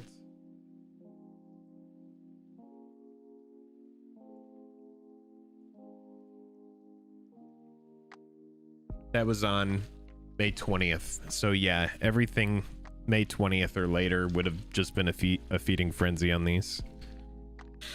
Cabal Stronghold is basically the same. Prime Shifter, cut my lawn while I listen, so be descriptive. I'll try my best, Prime Shifter. Soren helps. Bryce is a game designer with Lego respect.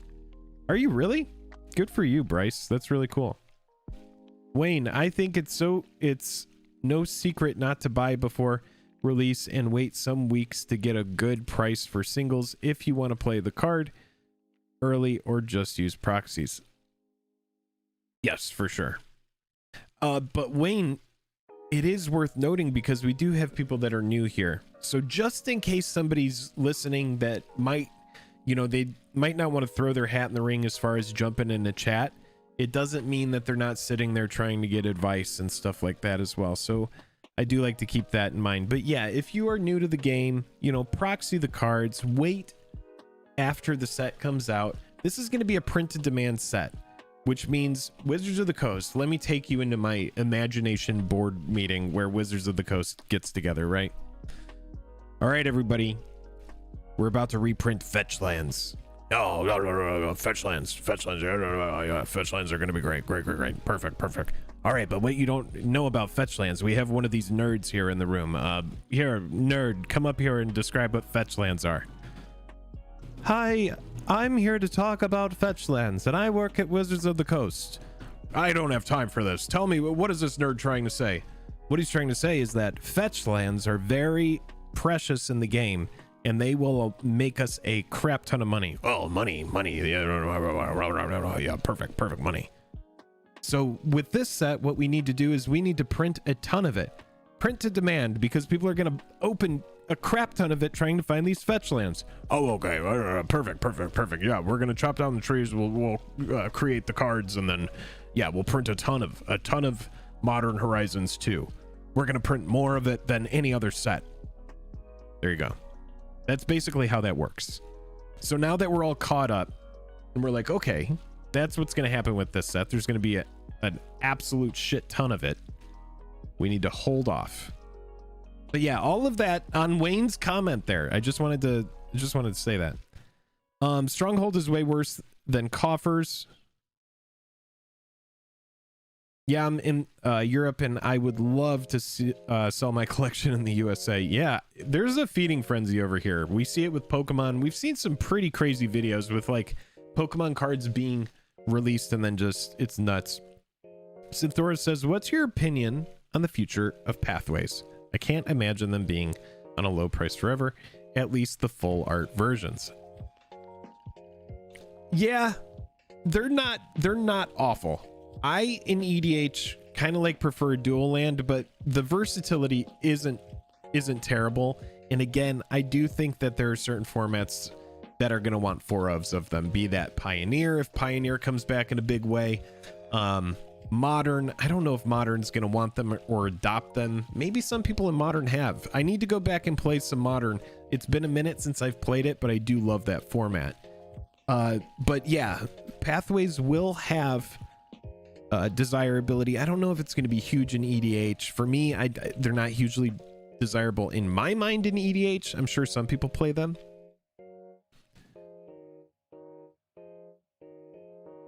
LOL, love this roleplay board meeting. Yes, right. Watsy money printer go brr, right. Go brr. MTG means magic, rabble. Exactly. Grief is OP with ephemerate. Yep. Jake, when are we gonna see you play EDH? I don't know. I never do it because I'm streaming. Maybe I'll do a stream where I play EDH someday. Cue Joel popping in to be like he's never gonna do it. Yum eat 'em up. Every time I've played a Pathway, it's fixed my mana situation in EDH. When they rotate, I suspect they will climb if not printed. That's good info. I appreciate you sharing that. So you, like, every time you see them, you like them. I mean, yeah. The thing is you can't change it once it's been played. That's what I don't like about it. So, like, you know, obviously you're going to be playing Shocks. Players without any sort of budget are going to be playing duels. There's just so many dual lands. I'm like, I don't know if the Pathway's worth it, but maybe so.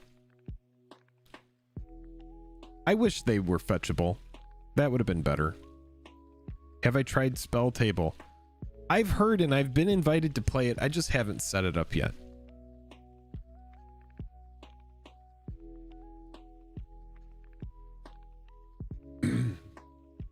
Yeah, because all I need to fix this situation so I keep tempo in parity with the rest of the board. Strictly better basic. Yeah, but you can't fetch it like a basic. You can't go find it because it's a non-basic. Isn't it? It's not a forest, right? Wait, it is a basic.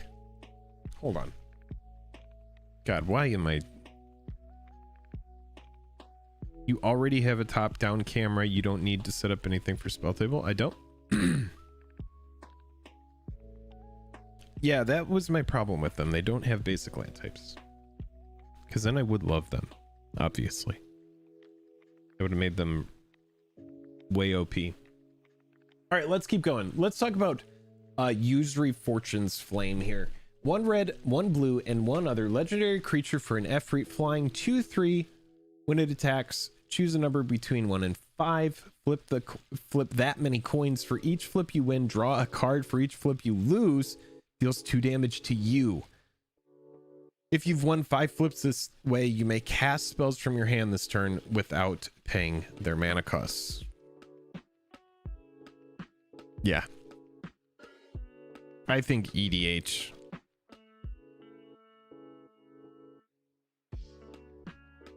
I'm kind of medium on it, but yeah, exactly. I was just going to say that. I would appreciate more Jake if you played Spell Table with us. I would appreciate more Jake if you would play Spell Table with us. All right, I'll try to set up Spell Table. I'm going to play Karavik. Or maybe Carador. I only build commanders with K names for some reason. Unholy God Machine Timmy card.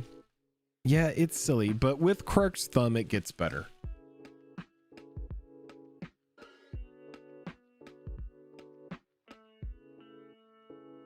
If you would flip a coin, instead flip 2 coins and ignore 1. So, yeah. Carador is nice. Jake hasn't built a commander deck since 2013.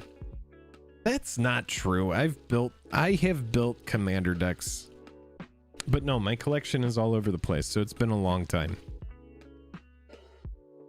The only point of fetches is to thin and fix. If you draw a basic, it's just a basic. If you draw a pathway, it still fixes. You have other targets for fetches. Boom! MTG Gaming Bob feels like it would slow the pace of the game. Usury. Yeah, it's fine. I'm not super high on it. I'm not super high on it. I mean, draw cards is nice, but there's other better ways to draw cards.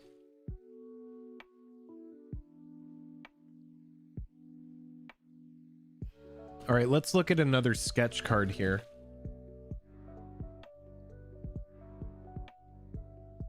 This one, Flame Tongue Yearling. Has some multi-kicker going on. Enters the battlefield with a 1/1 counter on it for each time it was kicked. So it gets better later in the game. Otherwise, it's a 2/1. But when it ETBs, it deals damage equal its power to target creature. This is good.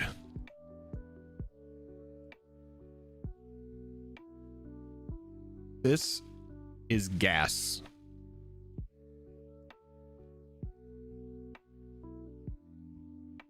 Again, not super stoked on the border here.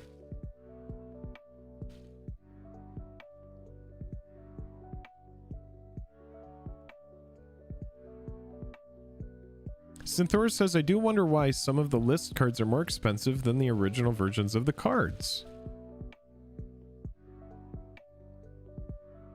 I love Flame Tongue Kavu.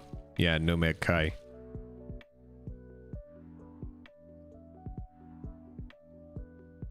Synthor says, had 3 decks that I played back in EDH. Rada, Edgar Markov, that Orc Shaman from the Power Hungry deck. Yes.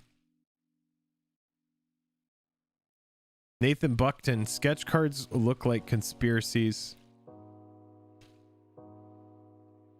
DC5 Dude, the 28th. Prefer some new border, perhaps. Busfa says, I love anyone with a good tongue. There you go. MTG means magic, high on Yearling. Yeah.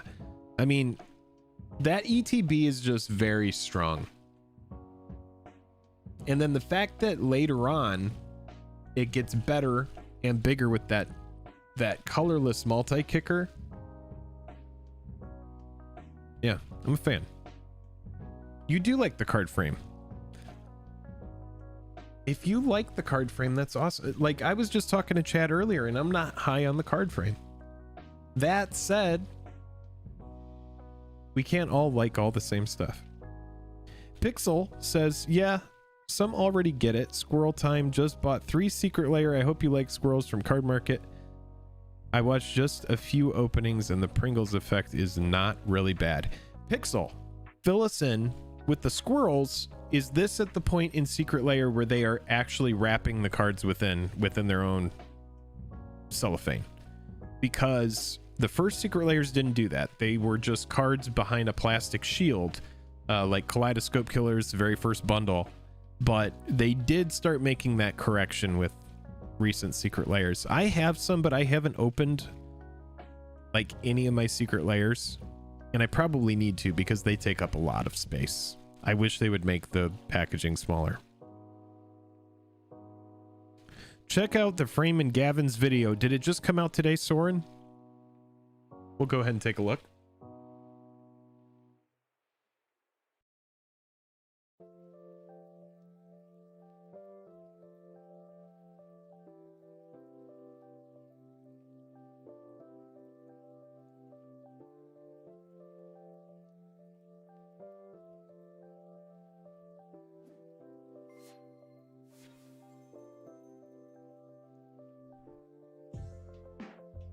Oh, grats on the Strixhaven collector battle win. Oh no. Oh no. All right, so we're over at Gavin's channel here. All right, so this was 7 hours ago. Is this what we're talking about? I'm Gavin from Wizard. Make sure to go and check out Gavin's channel here.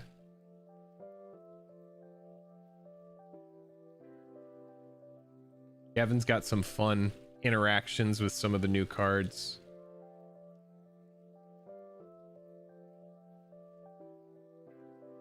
I do not see the pick. I do see some folks are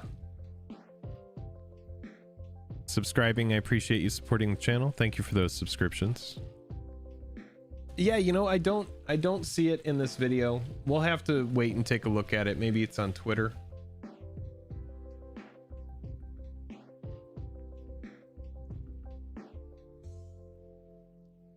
Anyway, let's continue on.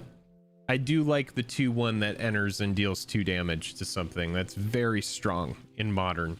You really, in the format really values cards that can either be manipulated easily, like Death Shadow. You can just burn your life total down with Shocklands and Fetchlands, Thoughtseize, that kind of stuff to get Death Shadow online super early. The format likes that kind of stuff. And then the format also likes anything that's going to come in and do a really good effect. It values modal spells. It values cheap spells. So like Flame Tongue Yearling, I could see that easily slotting into burn. I like it. Yeah, the tempo is really good. Modal lands that bolt. Yes. Yes, yes, yes, yes. I hadn't even thought about those recently since Zendikar Rising. Yeah, but those synergize very well with Death Shadow as well. You can get a Death Shadow online like super early, like you just ready to swing. God, who knows how quickly you could get it online within lethal, and then you just play a Teamer Battle Rage on it. GG. All right, we got a big dino here. Let's talk about it. Thrasta Tempest's Roar, 2 green, 10 other. Now for 7/7 legendary creature dinosaur. This spell costs 3 less to cast for each other spell cast this turn. Pretty good. Trample over planeswalkers, which is a new mechanic, I guess. This creature can deal excess damage to the controller of the planeswalker it's attacking. So pretty fun. Pretty fun. Yeah, the new Hogak has hexproof as long as it entered the battlefield this turn. So yeah, it will storm off big time.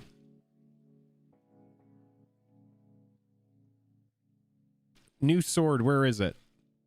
Harley, where is it? Where's the new sword? Where do we need to go? Who's got the new sword?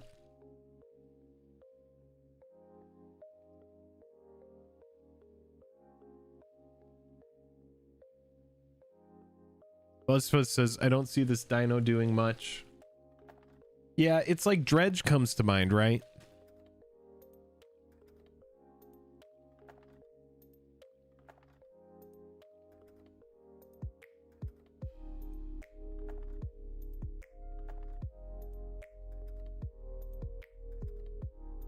$7.7 though.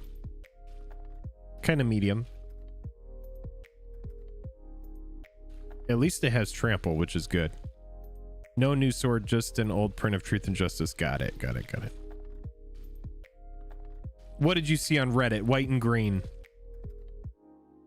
Is it a leak or is it a spoiler? If it's a spoiler and somebody actually spoiled it, we're going to look at it. But if it's a leak, I'm not going to cover it.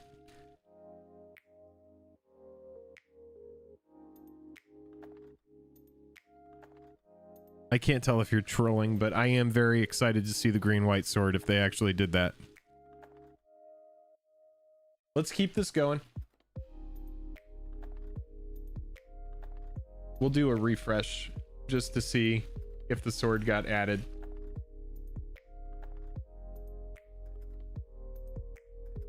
No, I still don't see anything since Rise and Shine. It's an actual spoiler. Do we know who spoiled it?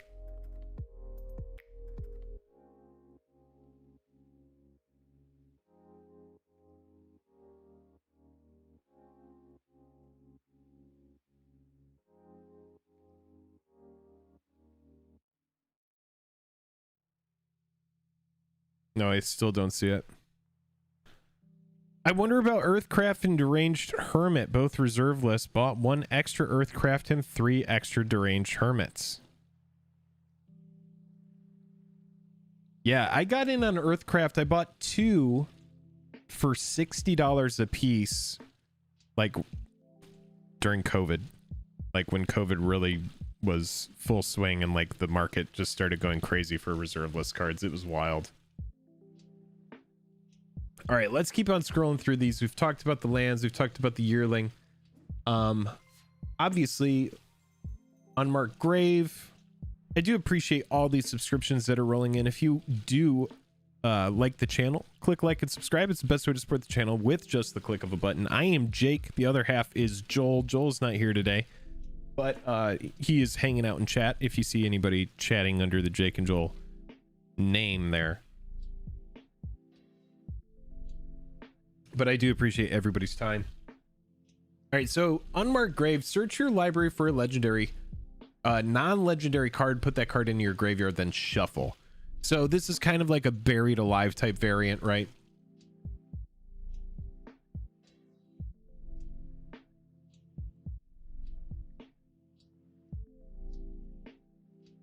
Whereas Buried Alive, search your library for up to 3 creature cards, put them into your graveyard, then shuffle your library. This is like a baby version of Buried Alive. Search your library for a non-legendary card, put that into your graveyard, then shuffle. I think it's fine. If you're looking for that redundancy, if you're looking for just like, yeah, another effect that does this, then great. I think the card's fine.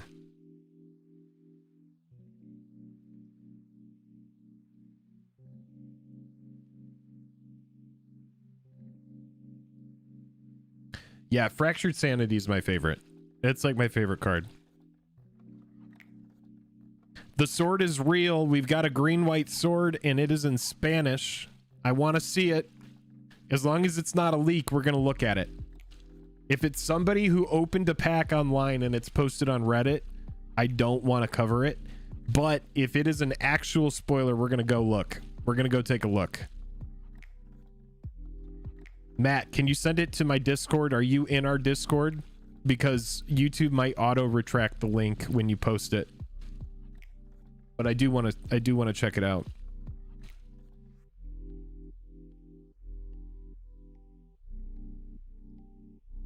Sword is an actual spoiler. Where can we find it, Joel? You got it? Can you link it?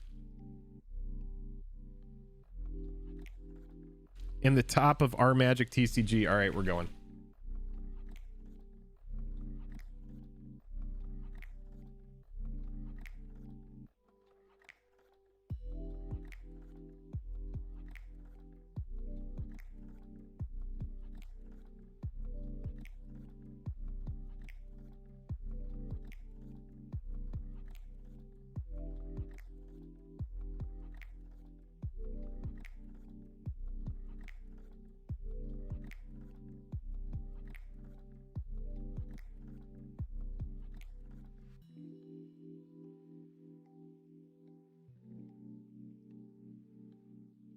Where is the sword?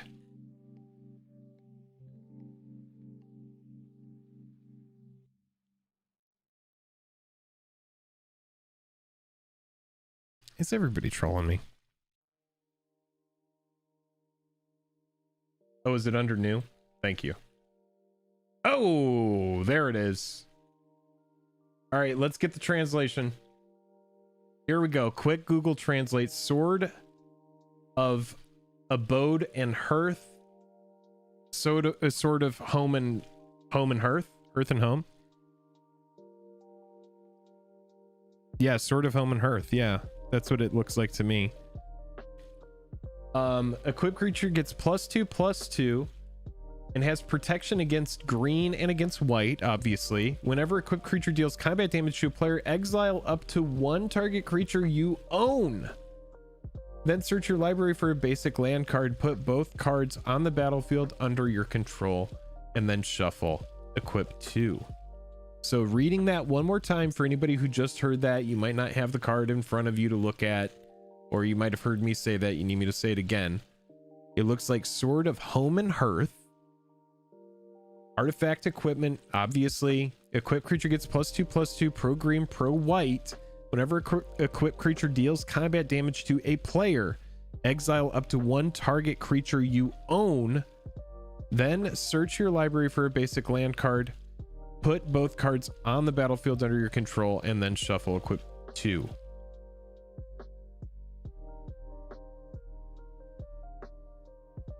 Interesting.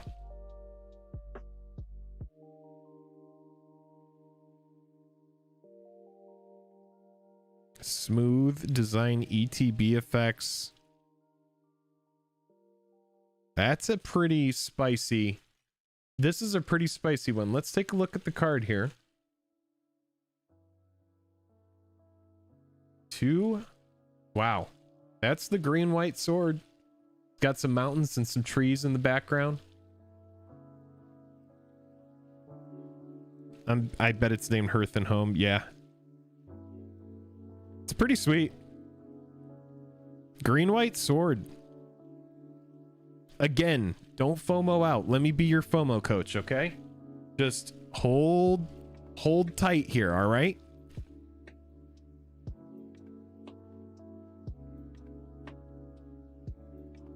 We don't know because I don't have the exact translation. If somebody can read it in chat and translate it, then great, but I can't do it.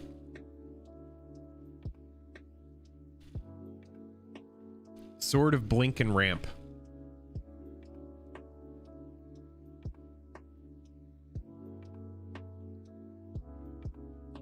Sword of Home and Hearth. Slightly better Sword of the Animist. Has no connection to ramp, that's much different, costs more to cast, and has to deal combat damage to rampant growth. Sword of Hearth and Home, that's what it is. Whenever equipped creature deals damage, exile target creature you own and search your library for a basic land card. Put them both on the battlefield. Equip 2. Pretty fun. Sword of Value and Value Jesus Christ.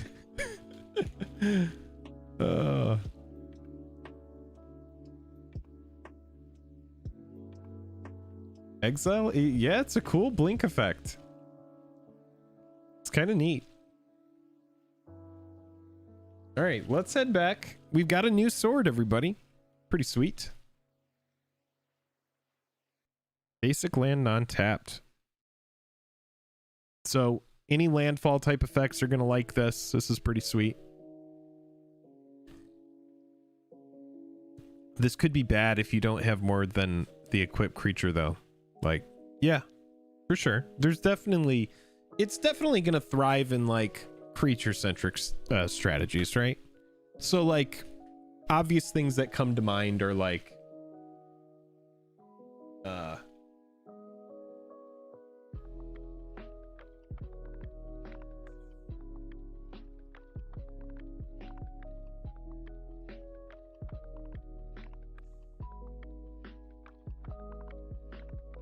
so like stuff like, oh, Resto Angel.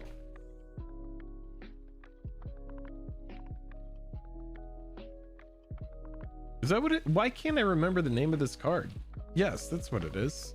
Let's go to the Avacyn version. So like Resto Angel, anything like this, where you're just going to get any more value, and then stuff like Thragtusk. And I know Thragtusk isn't good. It's not a super good card, not a lot of value here, but this is like the best like case scenario is you have a Thragtusk that you can like keep blinking. But not even, I mean, it's not the best case scenario because,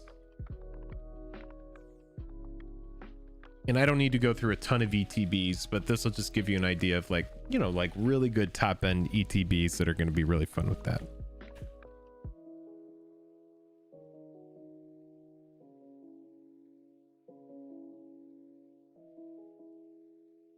And it is a May. That's right. Up to 1. That's right.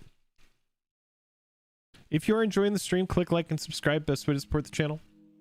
Thanks again, everybody, for hanging out today. We're going to keep moving on these spoilers. I know we got a lot of cards to talk about. We just saw the green-white sword, so holy crap, that happened. We talked about Unmarked Grave. Let's talk about Profane Tutor. So this one, it's kind of fun. It's just a tutor that's going to happen later for Suspend. Because the problem with Tutor is like when you cast it, it's like you're taking a turn off to go grab a card. Maybe Suspend is going to shake things up and make this better. Search your library for a card, put that card into your hand, then shuffle. So, pretty fun. Pretty nice.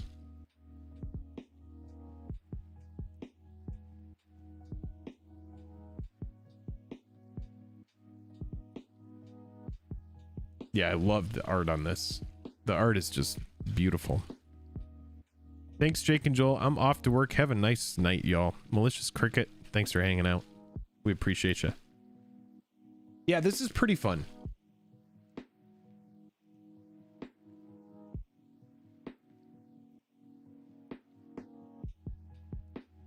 And again, I think somebody needs to remind me, but aren't there, how do cards with Suspend interact with cards that have expertise?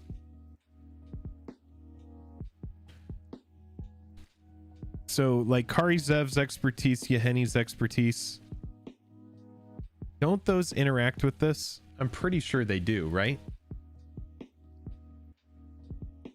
Or am I wrong?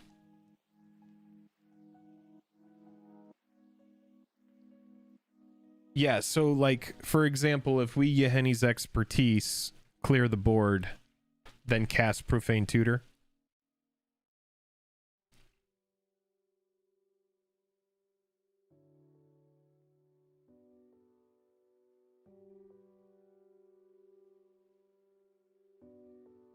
Yeah, so I think it gains a little bit. I'm going to fill everybody in on what we're talking about here. These cards came out in, you could see here, Aether Revolt. And they let you do something, and then you get to cast something with a cost, you know, for free. So it's also, let's keep that in mind when we're thinking about Profane. Because the one that I think has the most potential is like probably Yeheni's, and then like there's, for me, Kari Zev's I really do like from the perspective of like an oven type deck. There's been a lot of situations where I've cast Kari Zev's expertise and then cast the stomp side of a Bone Crusher Giant, all while taking somebody's creature as well. So there's like some really nice synergy there. Rishkar's obviously is very good in EDH, but yeah, and Baral's is kind of good too. We'll see. We'll see. Maybe it does something.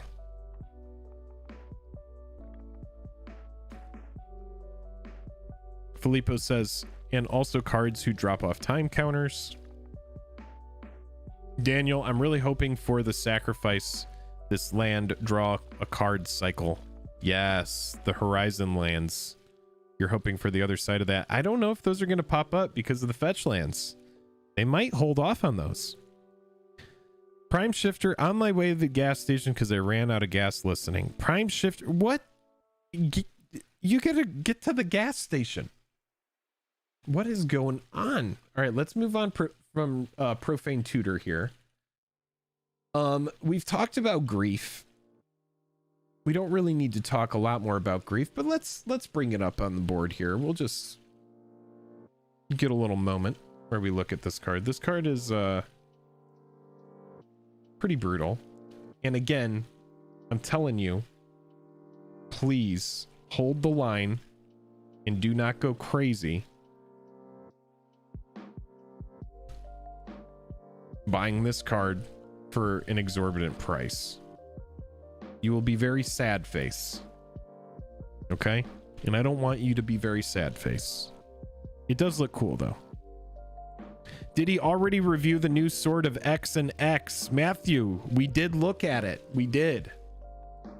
I could bring it back up. Have you seen it? Do you want to see it?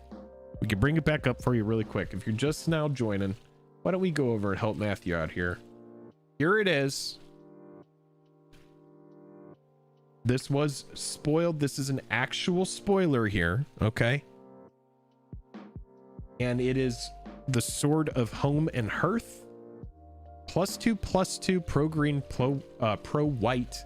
Whenever equipped creature deals combat damage to a player, exile up to one target creature you control or you own. Sorry, exile up to one target creature you own. Then search your library for a basic land card. Put both on the battlefield under your control. So very nice, very fun card. Yeah, lots of synergy here. Ramp is good. ETB abuse is good. Something that's gonna, you know, get back something that's been mind controlled. That's good too.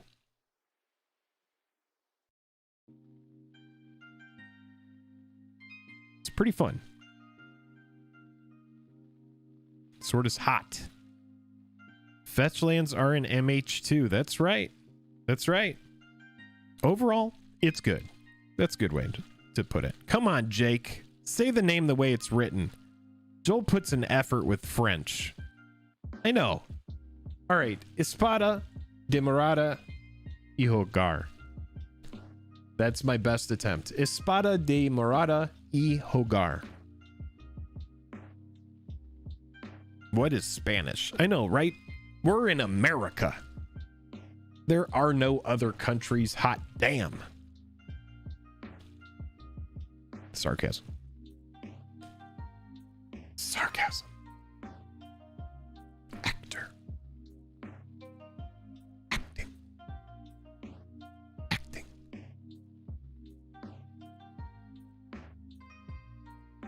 Just know that what you see on TV that represents America is an exact, precise representation of every human being that exists in this country. We are all exactly like what you see on television. I am just acting. After I turn off the stream, I'm gonna go ham and use my real voice. I'm just acting. All right, here we go. Let's head back and get into some spoilers here. I know everybody's interested in some spoilers. So Grief, it has Menace. That's why everybody's excited. It's a 3/2 for 4 with Menace. What more do you need? 3/2 for 4 with Menace. We don't even need to read the rest of the card. Are we expecting more swords? Hard to tell, Daniel, because now at this point, now that we have green white, we need blue, black. No, we have red and black. Red and black is Sword of Sinew and Steel, came out in MH1. So we are waiting for blue, black, which I would love to see in red, green. They could do one more sword. I could see them doing one more sword. It has Menace. That's why everyone's excited. That's right. Jaya Prime, yes, expecting 1 or 2 more. Red and green and black and blue. Black and blue would be sweet. There is an Is It sword, you silly. It's called Fire and Ice.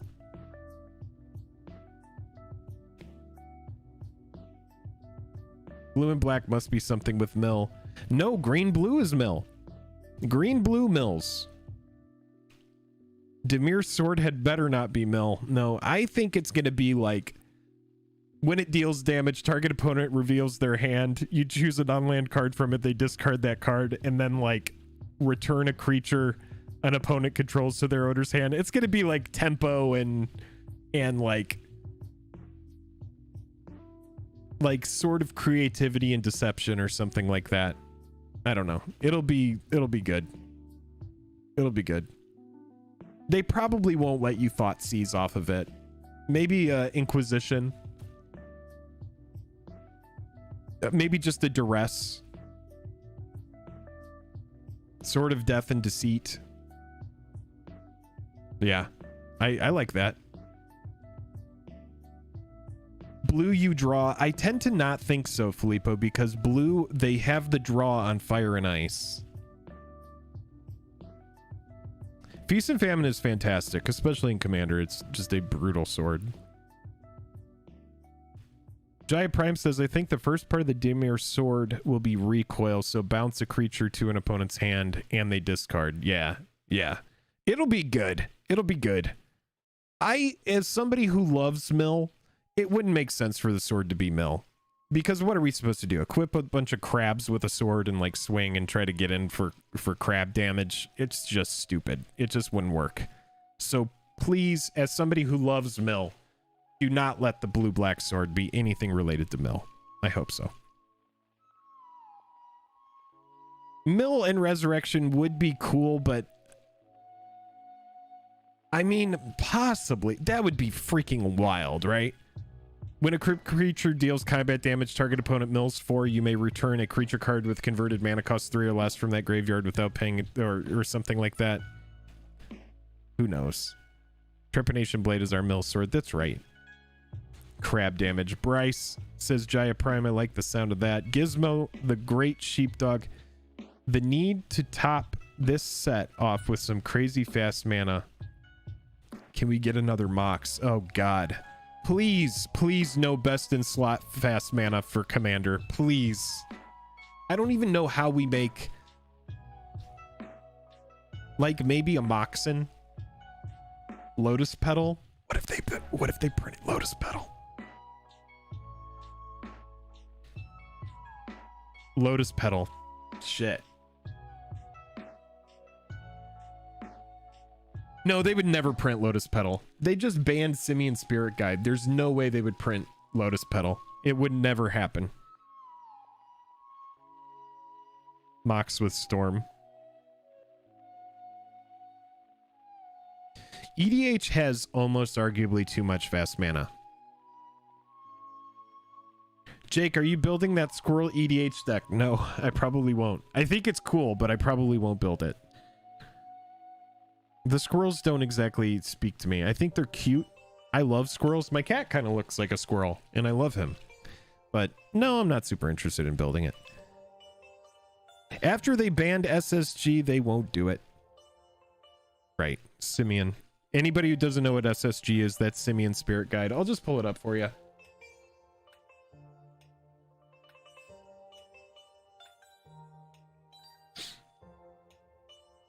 Get the OG printing up there for you.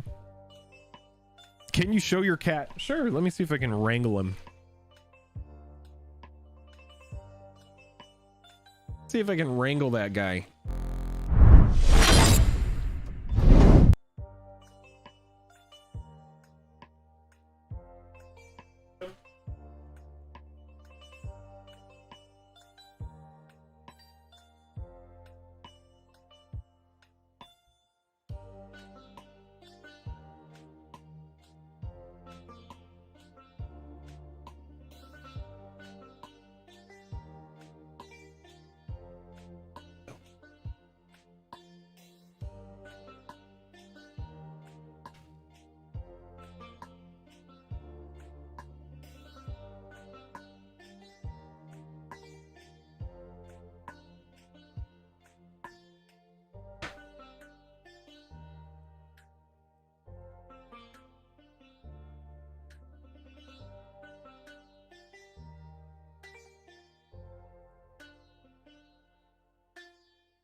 Take your time. Everybody, I'm going to do a really quick, that's Bill. That's a squirrel. He's a squirrel. He is a squirrel. I'm going to take a quick bio and then we're going to come back. We're going to finish up a couple spoilers and then we're going to play some mill. We're going to mull over the rest of Monday with some mighty fine milling on MTG Arena. I hope that everybody's excited about mill because we are in plat. I've made it all the way to plat playing mill in historic and we're going to continue. I want to get as high up the ladder playing only mill as possible. High up as possible playing only mill. I said that weird and it was kind of yeah. Bruno says gotta go, bro. Thanks for the stream. I appreciate you, but we're gonna talk about some more we are going to go ahead and talk about some more spoilers here before we go over and start doing that. So give me just a second. I'm going to take a quick bio.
So we've got Dockhand here that we've seen, but I just wanted to bring it up on screen. We don't need to spend a lot of time on this one, but pretty fun card.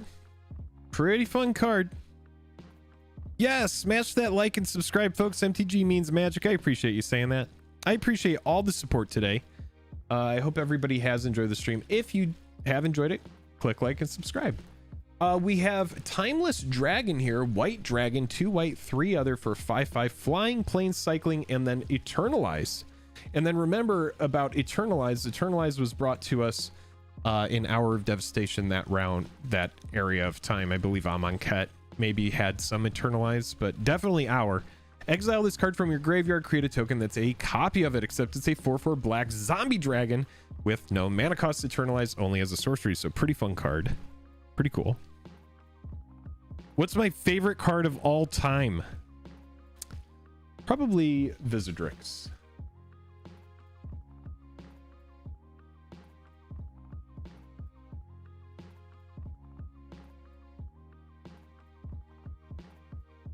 God, it's like never had a good border.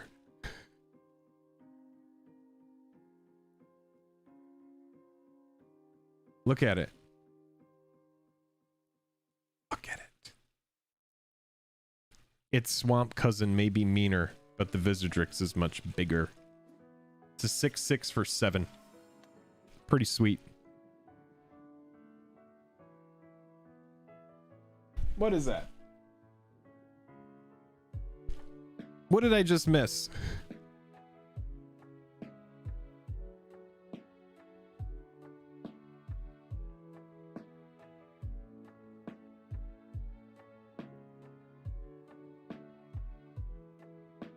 I heard a random noise, but I didn't have chat pulled up to see it. Oh, did someone join the token creatures? I don't even know what it was, but I do appreciate it. Probably Visidrix is like my favorite. A 6/6 for 7 as a rare. Oh, the good days of MTG. I know, right? It does look like a squirrel. It's a piranha bunny.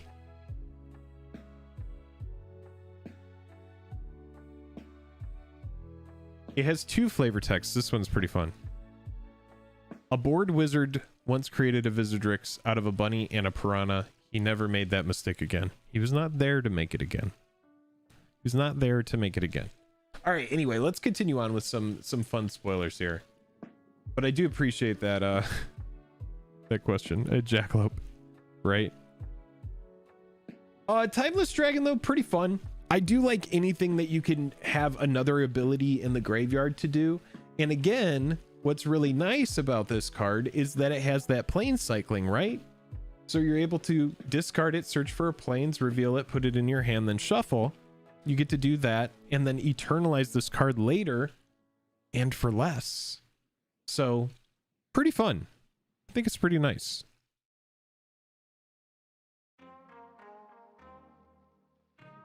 All right, so let's go ahead and we'll pull up Dakin and we'll bring up the sketch version here. That's going to be kind of like the chase variant, right? That's what we're looking for in these boxes, is these sketch cards. Let's go ahead and read it. Esper, nice low to the ground Esper command, or Esper Planeswalker here. 1 black, 1 blue, 1 white for 0 loyalty. Enters the battlefield with a number of loyalty counters on him equal to the number of lands you control. That is the lands. Then it has Surveil 2 for +1. Enters the, oh geez, it's actually pretty sweet. Then exile target creature for -3. Jeez. You may put an artifact card from your hand, from your graveyard onto the battlefield. So the problem with this card is pretty restrictive mana base, right? Like it's kind of hard to get online, but for a 3-cost planeswalker, it seems pretty strong.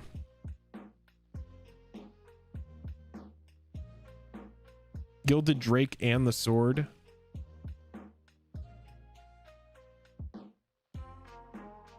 I love that Sky chart, and I have a gut feeling his impact is going to overperform. You think so? I mean, the last time we got a 3-cost planeswalker, God, I remember reading Oko for the first time and being like, maybe it's not that good. Nope. Exile target creature is pretty strong. In Surveil 2, I'll remind you, like, Surveil is, you can look at the top 2 cards and you can put, God, isn't Surveil 1 into the yard, or any number of them into the yard?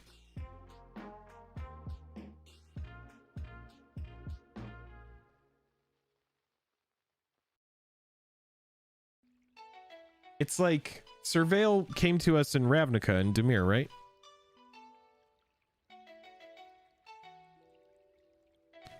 Yeah, Surveil can go to the yard. That's right. That's right. That's right. So it helps turn on graveyard strategies and stuff like that. Then we had Diamond Lion, and then a bunch of stuff that came out, you know, earlier. We've caught up on a lot of this. I don't need to talk to you about Counterspell. I guess we could talk about Diamond Lion because this is kind of cool. It's kind of like LED, right? Discard your hand, sacrifice Diamond Lion, add 3 mana of any 1 color, activate only as an instant. All right.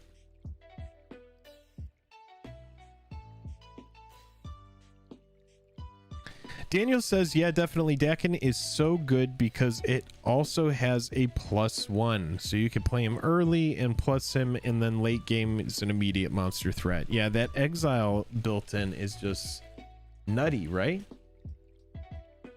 Like, that exile is just nuts. I do love 3-cost walkers.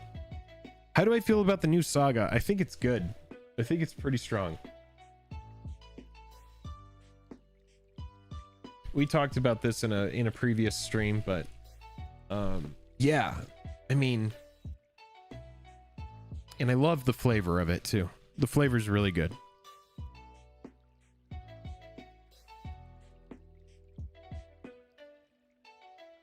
Annie's in the colors for Oath of Teferi. Let's see. That's the 5 cost.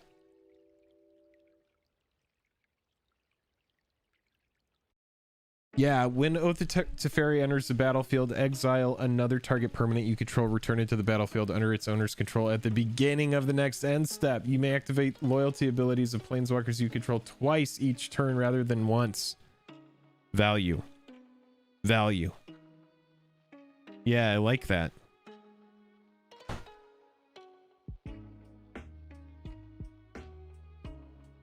Pixel says, I love that they hired him for the Planeswalker as well since he created the OG.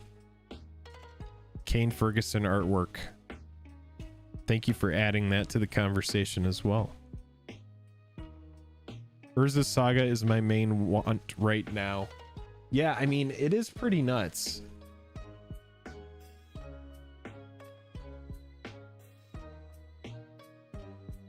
And then you can get it back. It's just nuts. It's an enchantment land. It's pretty wild. It is pretty wild.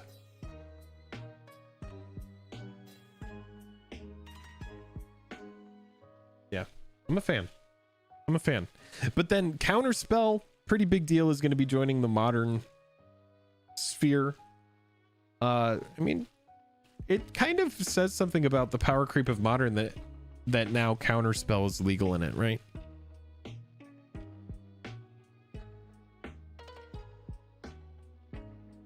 Going to test it in shops and vintage. Yeah. Hall of Heliod plus Urza's Saga. Yes, yes. Tutors for Soul Ring. Right, right.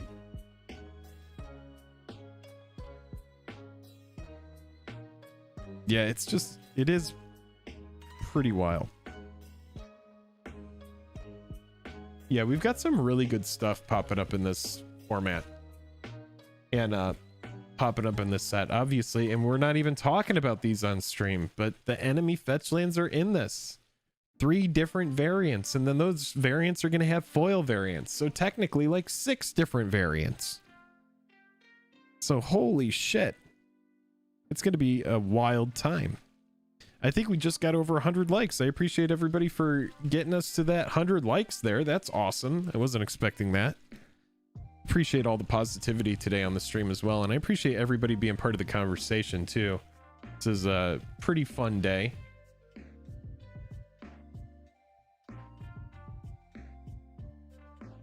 Biggest takeaways today, and a couple of my favorite cards that I've seen recently. I'm going to talk about my top 2. Like, I love Fractured Sanity.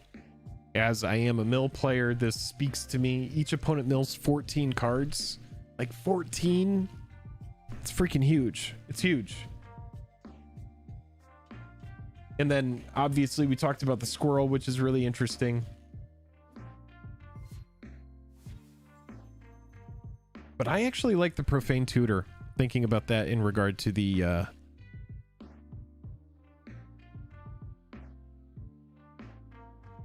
expertise cards. I do see that new subscriber. Thank you so much for subscribing. Really supports the channel. And then obviously Dakin is just nuts. And I do like the Timeless Dragon too. I like any cards that have multiple uses. You know, this plane cycling, that Eternalize. I see the obvious synergy that's built into the card. I really like that. And then, you know, this was spoiled a while ago, but Urza Saga is just nuts. Just nuts.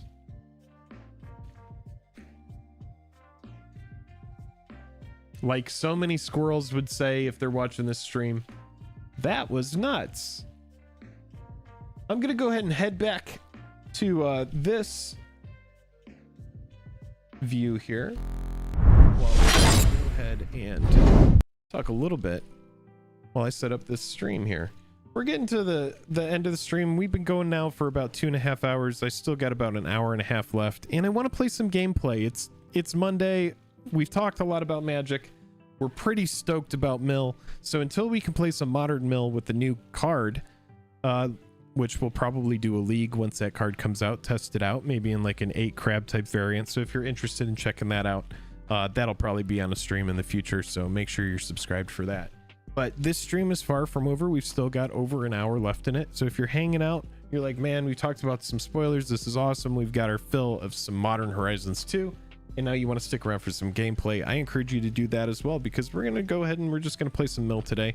I've got a nice little spicy brew. I'm going to go ahead and bring it up on the in the background here. Lots of new subscribers today. That's awesome. Thanks to everybody for that. Booting up MTG Arena.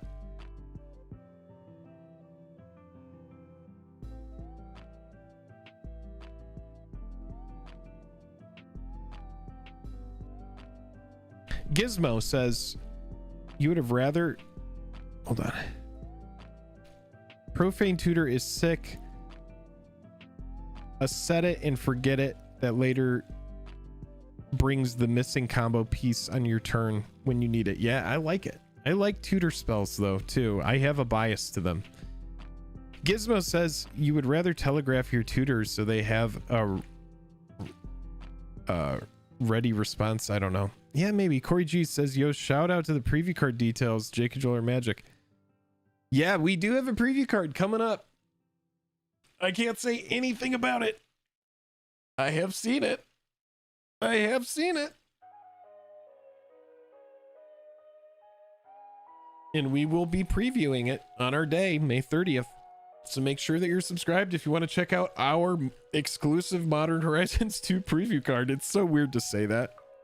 But yeah, we do have one. And I'm excited.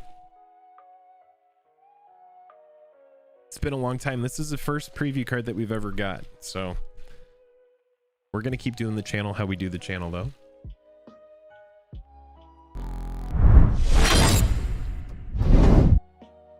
All right. So let's go ahead and pull up the deck, and then I'm already out of water again. So this is the brew that we're currently running, and I like it just because Historic is so brutal. But I'm also down to switch it up a little bit, but I'll let everybody just kind of take it in for a moment. The idea is to play the crabs, get the crabs down early, and then, oh, Annie, thank you. I'm not Annie, I'm the water demon. Annie goes, I'm not Annie. Glug, glug. I'm the water demon. Why do I like Mill? I like it because it's a weird disruptive strategy. It's a different way to play the game.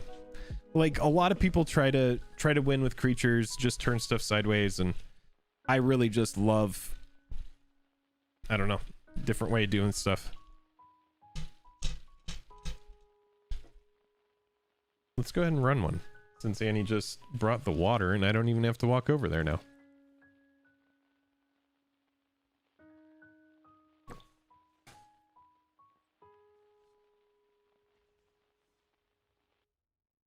We'll see how it runs. I'm about 50% on this deck right now.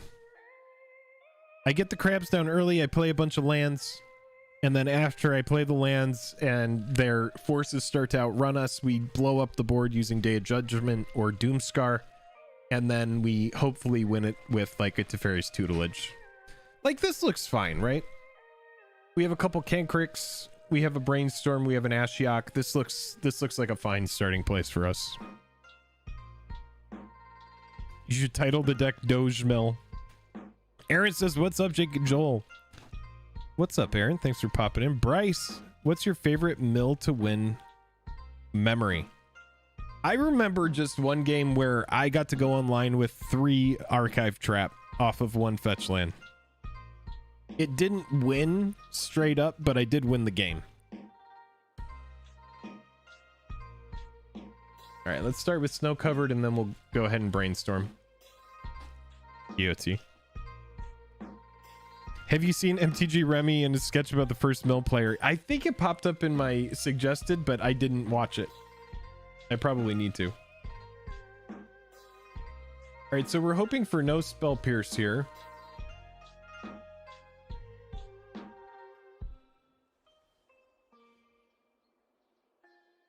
I don't think we telegraph that we are going to be in white. I don't think that's worth it. Hopefully we go online here. No censor. It doesn't look like they have it. What I'm hoping for is like a blue-red Phoenix, and we could just blow them out with this Ashiok. A lot of the time, the Ashiok is enough. Oh, God. It's mill versus mill. Wow. Okay, well, in that instance, and they're also blue-white. What a day. What a day. All right, I think what I want to do then is I want to swing with the crab and draw cards. So... no, fuck it. We're just going 2 crabs. It's fine. Oh yeah, it's totally us, and they're running Settle the Wreckage. Okay. Okay, I see what they're doing.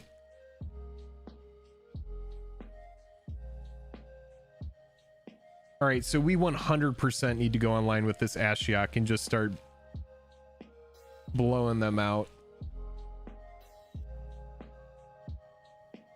All right, so they mill us, we mill them. Okay. All right, we find another snow-covered plains. This is actually really nice for us.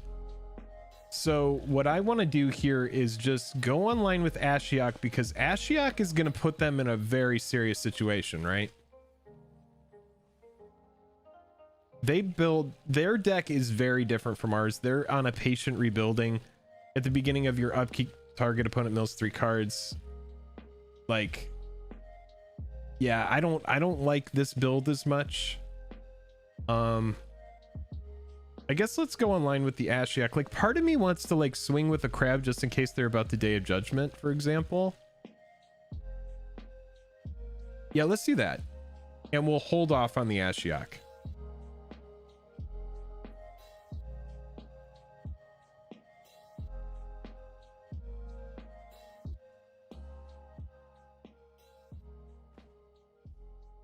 And then we'll just go ahead and chart a course. Continue drawing cards. Yeah, that's better. We're actually just going to do that again. There we go. Oh, I do need to post the deck list. I needed to do a cutout of that and include it on the side so that people could see it. But what I can do is I can export it. Let me do it after this game, and then I'll add it to the description of the video so that people can watch.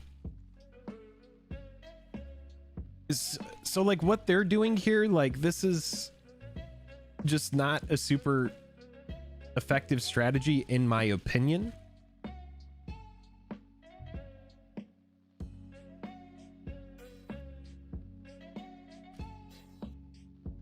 Oh my god. They're really running 68 cards. This is stupid.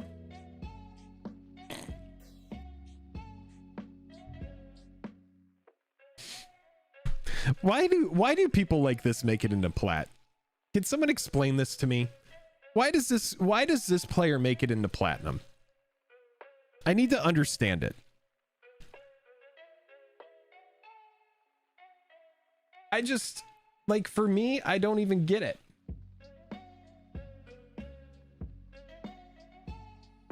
I'm just gonna Field of Ruin.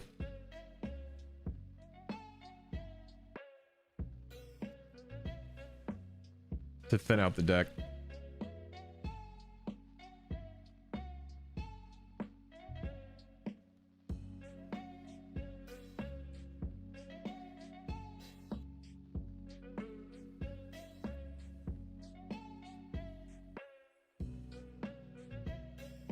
I need to hold off on playing the Ashiok because I want to be able to prevent the guard mage. I'm gonna try to win this game even though it's absolutely stupid. Like, I'm just now hitting the threshold. Like, why? They hop the algorithm. It's like playing mono red that's in deck set up against another mono red deck, since the algorithm puts them against another player. Looks like they forgot to set Urian as their companion. Yeah, maybe so. All right, so they're like, I'm a mill deck that wins with damage. Like, the whole idea with my deck is to like play mill, have a lot of cards, and then hopefully win using damage. The idea is like, get in with damage with my 2/3 in the air. I play a lot of 2/3s. I mill. I'm trying to do damage.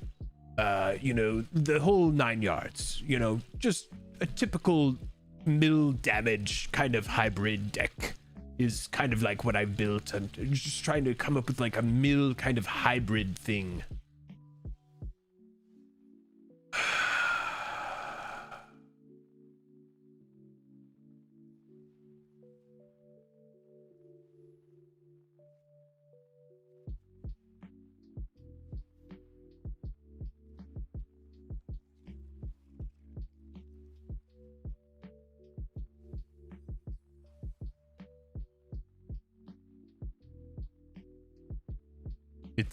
And it sucks because I'm probably going to lose to this just atrocity of a deck right here.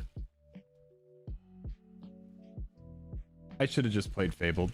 Like, why am I playing anything but Fabled, honestly? I need to thin this thing out. Because clearly I'm not going to play Ashiok.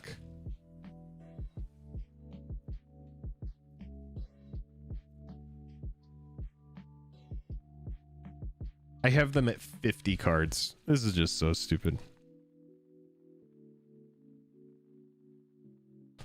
Well, it's like, it's just the deck that they've created is probably going to win against me and nobody else ever. I don't know how they've made it to plat. They must just be trolling here.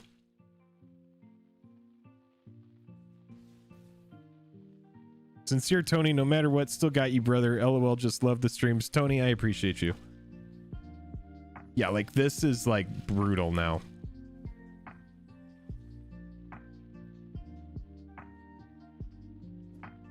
Ugh.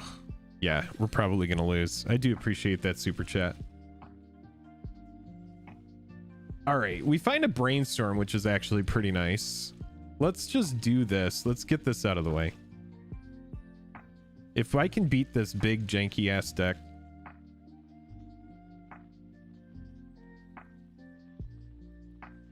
I will be so happy.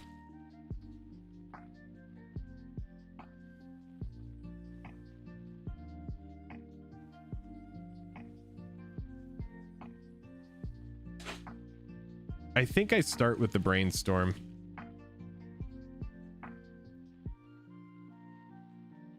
Castle's pretty good. Divide by Zero is pretty good. Divide by Zero could put us into a really good situation.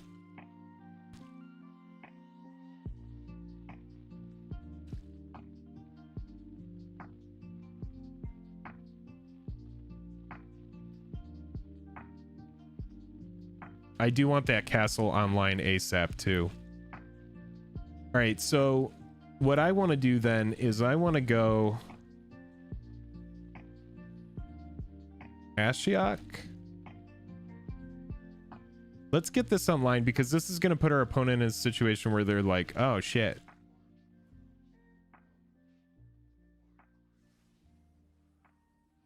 All right, now they're down to 40 cards. We've made it through 37 of their cards, everybody. Get hyped.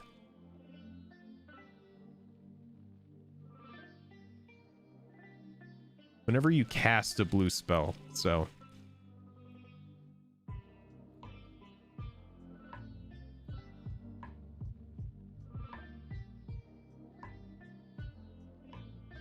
All right, so they're just swinging.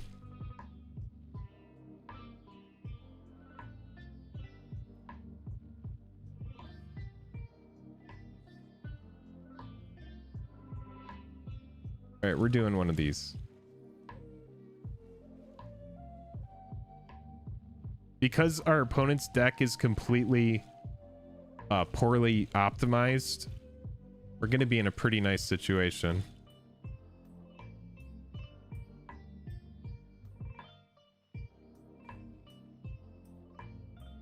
I think we're just going to take the reduced to memory. I like how mana efficient it is. Now they're going to mill us here. We're going to lose the castle. All right, they just kill everything. Got it.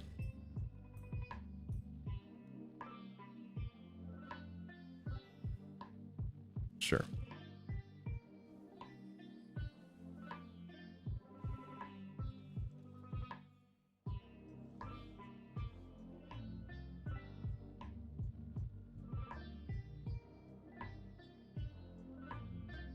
All right, so if we want to win, we have to take out one of these Drowned Secrets, I think. And we can protect Ashiok. Have our opponent down to 38 cards. I still think we're in trouble here.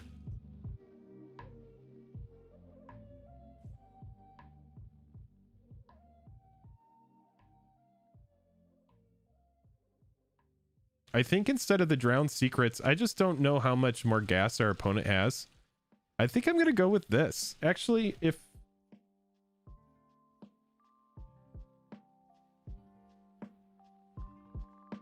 Yeah, we're doing it. I don't have an answer to it. This is my answer to it.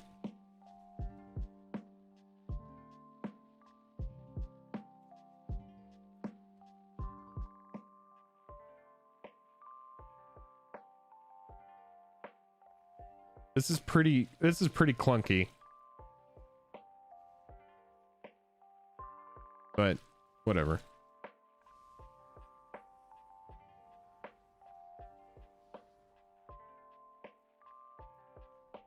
We'll see if we can get there. Why not play Brainstorm and then fetch? Why do I want to Brainstorm before the fetch there?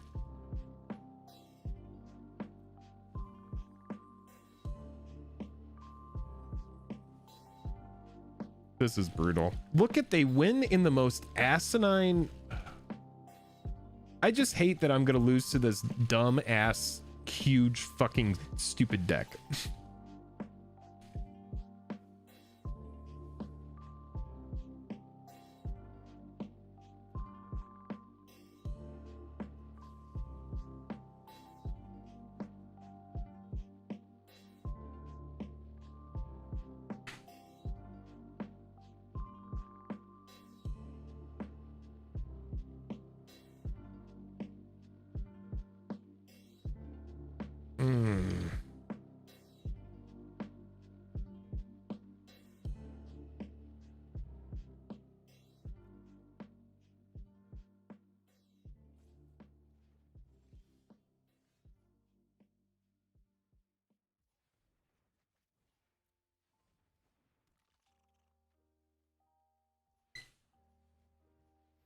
I think I need both tutelage. I think I could get there with both tutelage.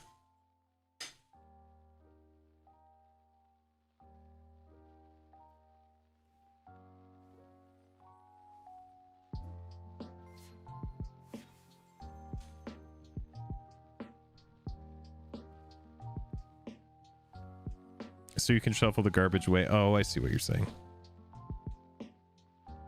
I see what you're saying. We're down to 12 cards. Our opponent is down to 26.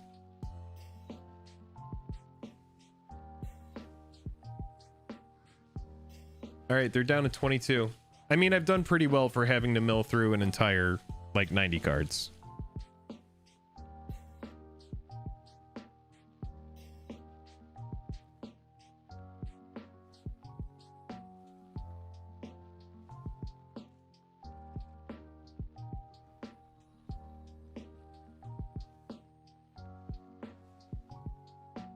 Stupid.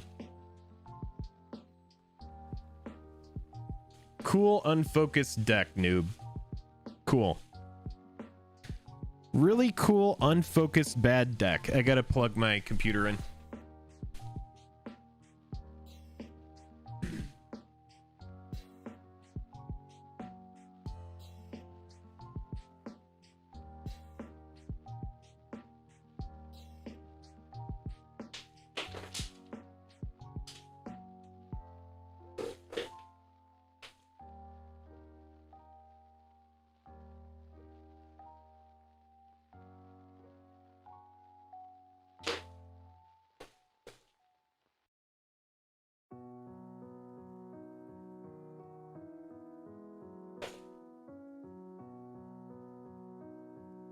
All right, give me just a second.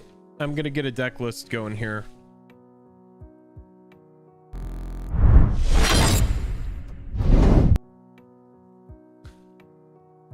All right, decks.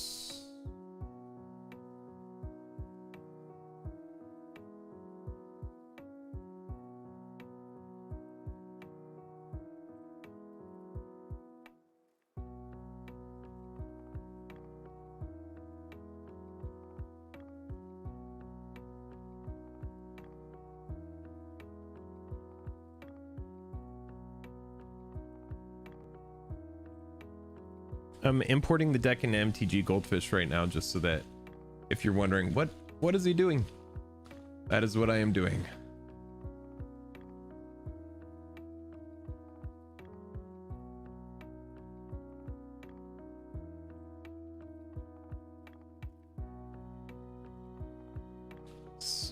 Historic, paste, let's update preview, we'll save this.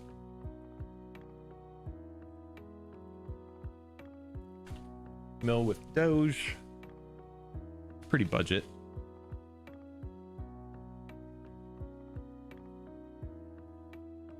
All right, so now you're gonna want to go ahead and refresh, but I have put the deck list into the stream here, so give me just a second.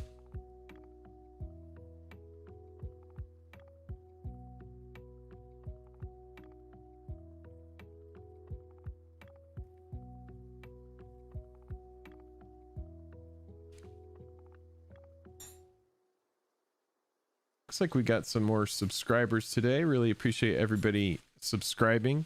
If you are enjoying the stream, if you've liked talking about Modern Horizons 2 cards today, if you're enjoying watching some mill, I promise we're going to play against other decks that aren't just ridiculous, hopefully.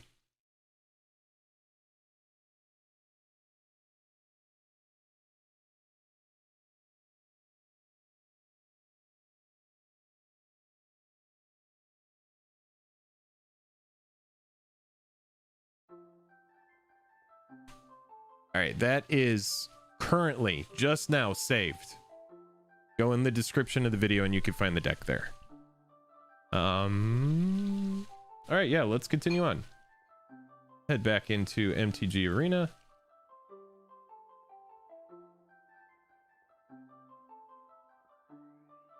And boom. Chat really fast. And you should be able to find it. Be right back.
Only one says, I played bad decks all the time in Yu-Gi-Oh!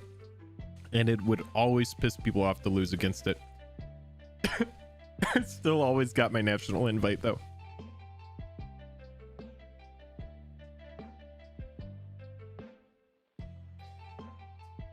We do have merch as well. Should this deck run Drowned Secrets? You know... I've thought about it because there's a lot of blue, and I do really like Drowned Secrets. The 2-drop slot, it's the problem with too many enchantments, right?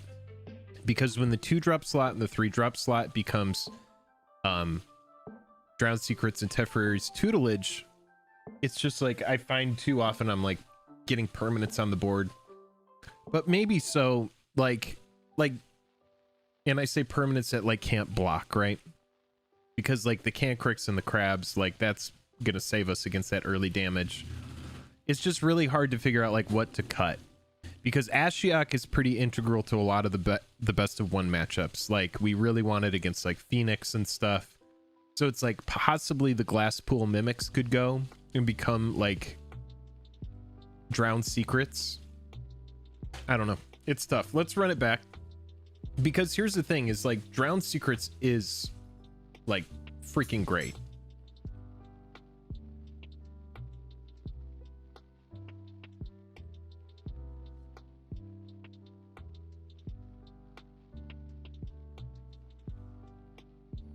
Because maybe we would just cut the Day of Judgment, go right back to like a really focused blue.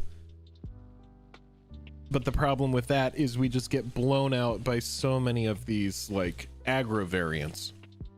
Like this is a good hand. I like this. This is fine. A little bit slow, but it's okay. We're gonna start with, let's see if our opponent's running the right number of cards. Nice.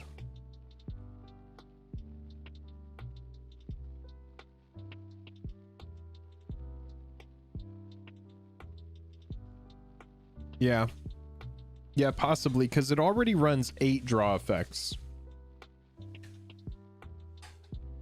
We'll just start with Fabled. And we're probably just going to go ahead and fetch our 1 white source here. Alright, so we know exactly what we're playing against. Let's go grab white. We're going to want to be able to find our unsummons and our summary denials, because we're going to want to be able to tempo out our opponent. This can get out of hand really quickly here. But for now, we're going to go ahead and play Cancrix because we need this. And then we do have Divide by 0 up, which is really nice for us. And this will be good in this format. We'll be able to go get one of our kill spells. We'll see what the opponent decides to do. So they are going to draw cards. And just like that, it is out of range. So for us, we're going to want to go ahead and return it to their hand. It looks like they don't find a land. Oh, nope, there it is. So now it's a 6/8. Jesus.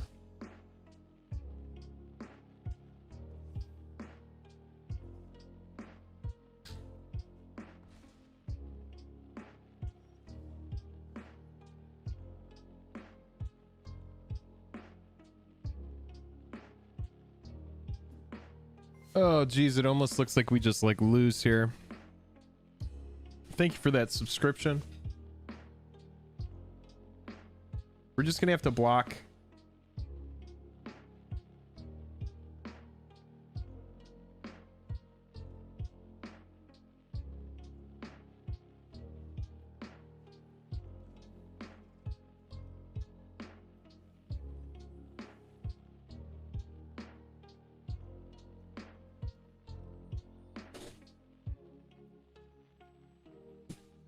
Yeah, we're gonna have to block it.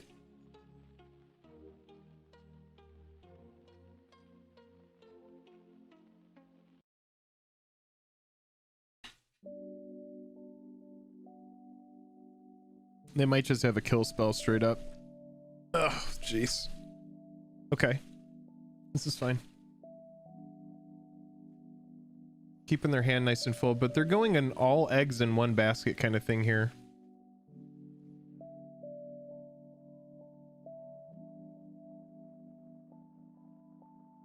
When it dies, okay. So this is fine. We're gonna get to block the 15.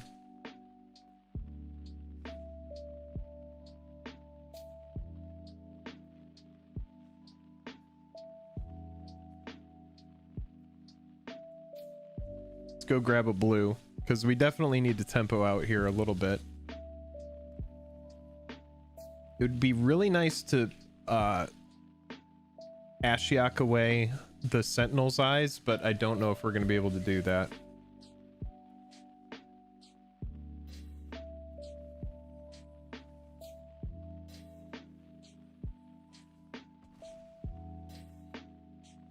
Yes, that crab dies. Okay. So there's like no way that we don't divide by 0 here. We're gonna have to pretty much... God, we need to freaking draw cards. I think we need to brainstorm. So let's play the crab. Actually, no, let's brainstorm. It would be nice to brainstorm after playing Teferi's Tutelage, but that's not the world that we get to live in today. So that glass pool mimic needs to come down and be a land. So let's just... We're not playing Ashiok yet. We're not playing that Tutelage yet. Let's put the Ashiok on top. That's fine. We 100% need to play a Ruin Crab. And then we need to play Glass Pool Mimic tapped. And then we do not attack.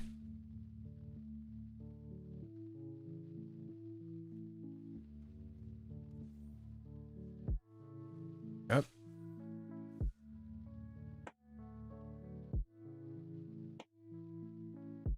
I think I value at this point the Ruin Crab more than the Cancrix.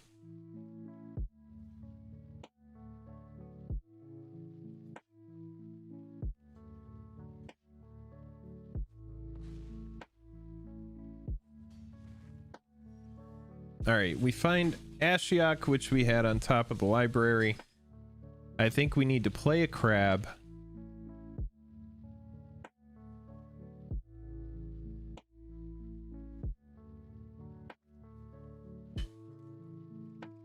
And then maybe we just go online. Actually, no.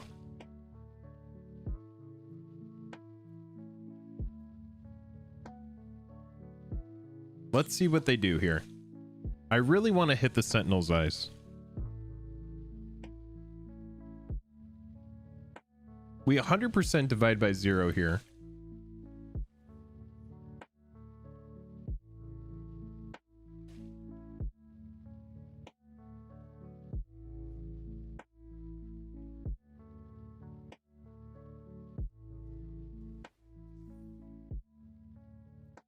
Lots of card draw over there. That's actually working with us. They find another land. All right, then they go Angelic Gift. We want them to draw cards. That's fine. Draw a card. Draw a card.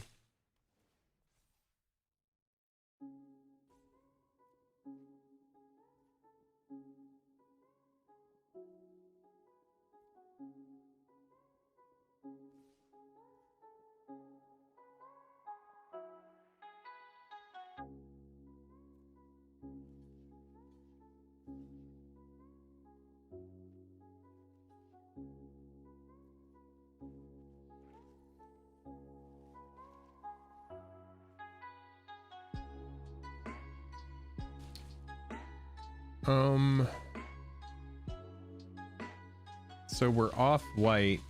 I guess we just grab Introduction. It's pretty good. Sentinel's Eyes goes to the yard. We take a little bit of damage. Now what we absolutely need to do is go Ashiok to kind of turn off the volume that's going to come from this core Spirit Dancer, which is going to be pretty nuts, like right out the gate. And that will also take a little bit of heat off of us. It's just not super mana efficient. We do need like one more mana. I guess it's worth it to maybe... I need this mana to come down now. We're doing this. We're going Chart a Course. We find it. All right, so now we need to discard a card. That Cancrix is going to be good for us as well. So I think we need to discard one of the Tutelage, honestly. Which sucks, but it's just a little slow. So now we go land. We get this going. We mill some cards, which is good for us.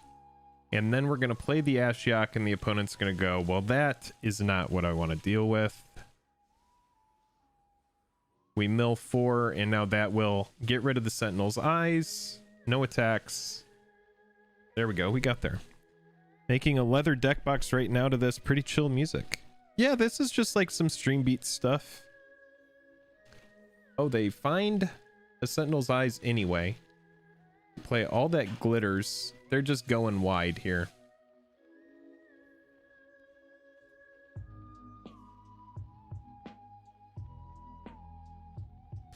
All right, well, We definitely don't care about the life link. So we'll block the 2. We'll block the 7. The rest happens.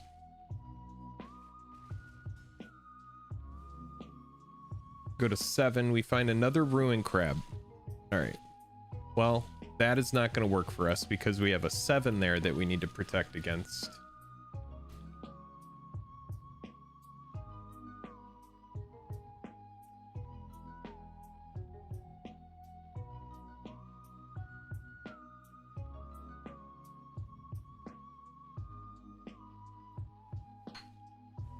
I hate to just use that, but I am not going to last against that 7.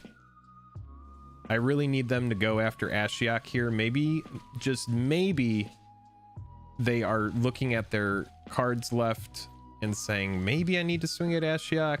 If I were them, I would probably keep going face, especially if they have any sort of spell right now to enchant to anything. It looks like they're already targeting the Spirit Dancer. That's probably just going to be game. So 3. We might have one more turn. It depends. All right. I was definitely planning on blocking the highest costs. All right. So they play SRAM. They just go wide. If we could just get like a top deck Day of Judgment once, like, come on, game. 1, 2, 3, 4, 5. Yeah, this is it. This is our last chance. We need Day of Judgment now, and even then, I don't know if that gets us out of this. Have to get Day of Judgment. Oh my god.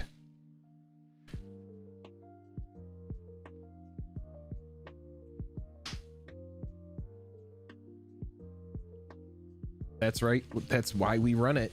That is absolutely why we run this. Holy shenanigans. Holy shenanigans. All right. All right, let's go. I mean, there's nothing else to do. That happens. They're like, well, what the shit? Oh my god. Oh my god. Oh, we are living the dream. Oh my god, did we just get there? I think we are gonna get there. Oh my god. Yep. They kill the crab. And are they just passing it back? It's an Inquisition. That's not gonna do it. What do they have? 3 life. What can you do? What can you do to me? Okay, that doesn't have haste. What else? Another one. I don't care. What do you got? GG's? Okay. All right, GG, man. We got there. That was a fun one. Finally back home, going to start the lawn cutting again after I fill up the gas tank. Oh my god, Prime Shifter, I can't believe you actually ran out of gas.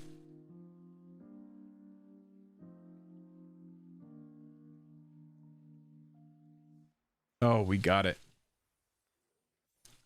That was a fun one. That was a fun one. Again, if you want to check out the deck list, it is in the description of the video. We are 1-1. We played against a really weird deck, but then we played against one that's a pretty nice white-black enchantment centric. Plays my boy SRAM, and that's another deck that I've played before in Modern is Boggles. It's very similar to Boggles, what they're playing. We go first here. We have a crab. We have tutelage. We have a nice tempo spell. We have only 1 blue, but hopefully our opponent plays... we'll probably draw it, but if not, hopefully we can fix that with Field of Ruin. So yeah, we'll keep on this. This looks solid. Just go hollowed tapped and say go.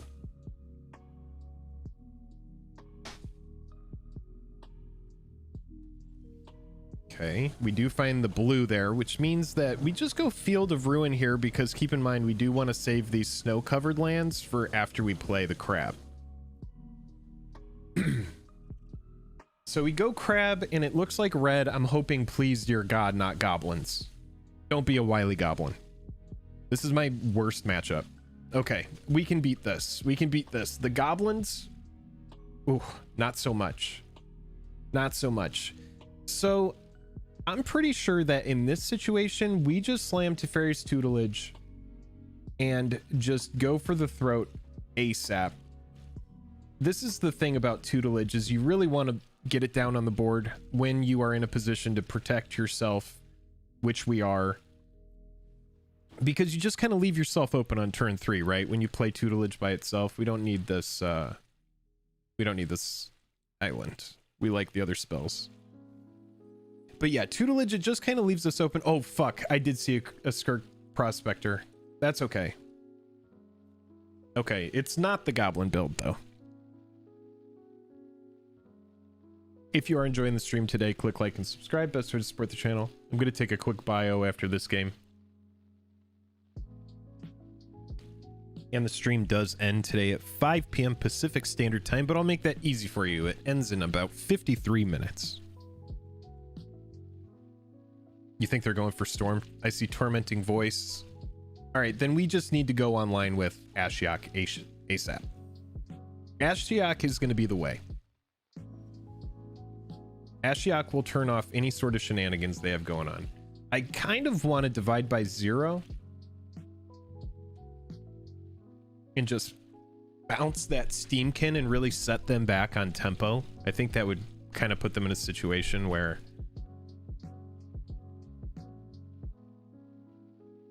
yeah, I think that would put us in a good situation actually to kind of close this game out.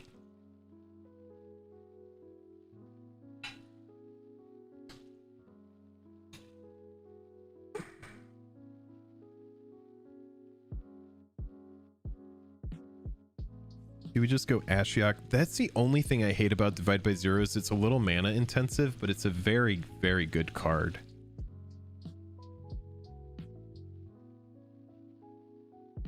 Let's do this. Actually, fuck it.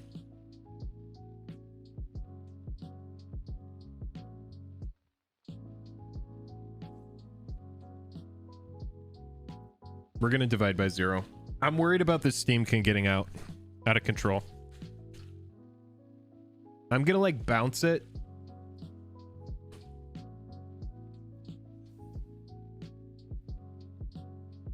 I'm not worried about any other permanent they have on the battlefield yet.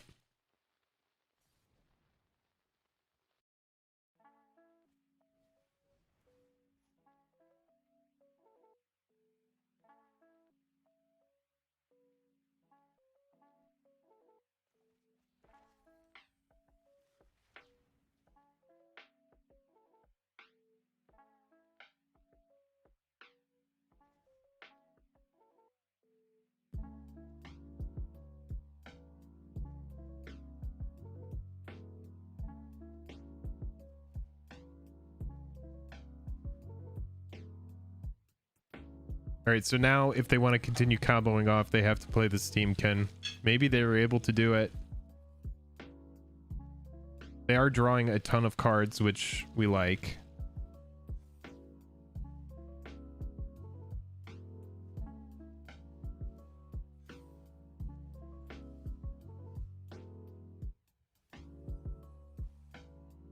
All right.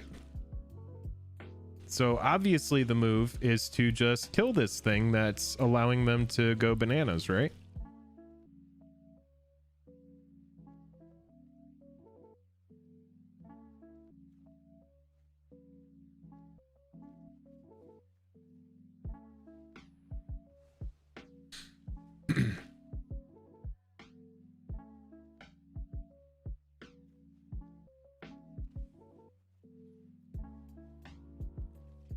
All right, and then we have that Ashiok set up. That's going to put us in a good sitch. All right, this is fine. Oh, grape shot. I see what they're doing.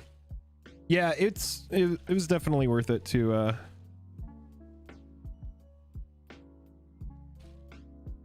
yeah, this is going to be a tough one. This Ashiok is going to be good for us. We just need to resolve the Ashiok.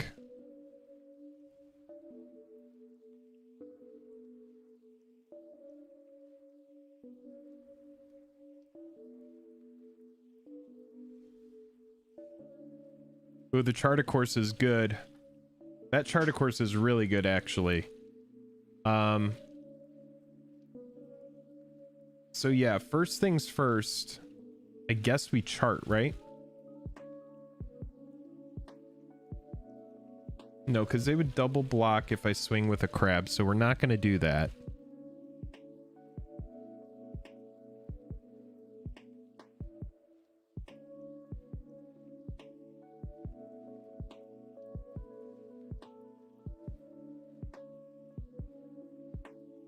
I think we get there. They're gonna probably concede as soon as they see the Ashiok, so let's just do this. Actually,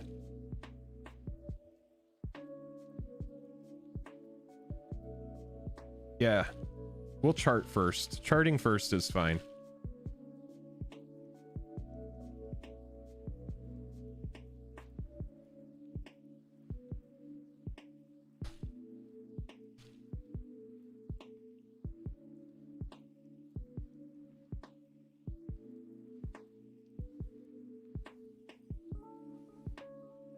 All right, and then the clincher.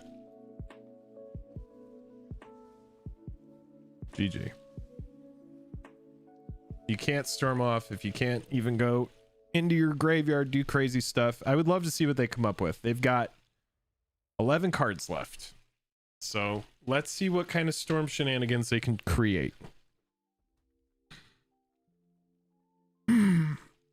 Most of the yard is exiled. All right, so there's that.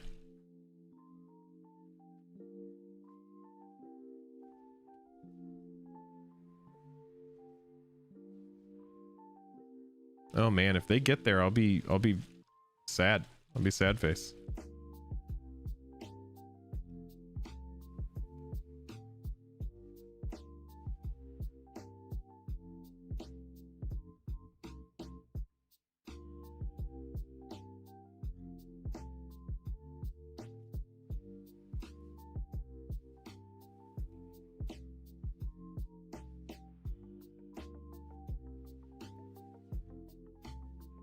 Other than time themselves out, what do they do with this?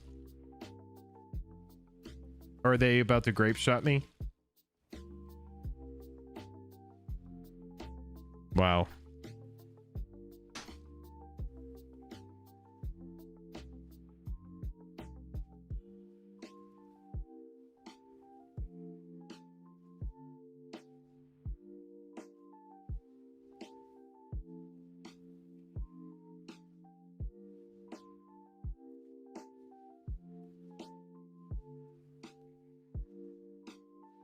Thanks, MTG, for bringing Grape Shot into the format. That's what we really needed.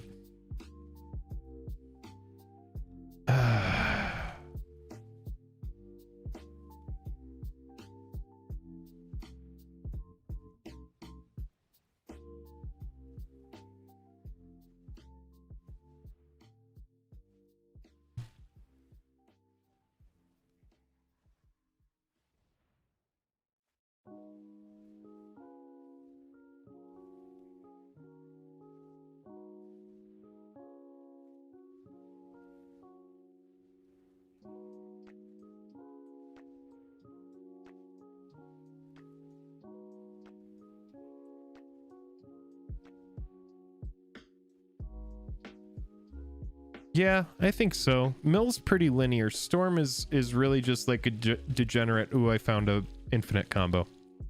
I think they're very different.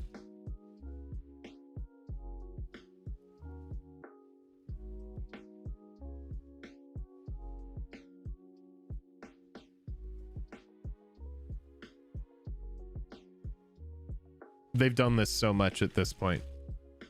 At this point, they've done it past my life total. They're just doing it to do it.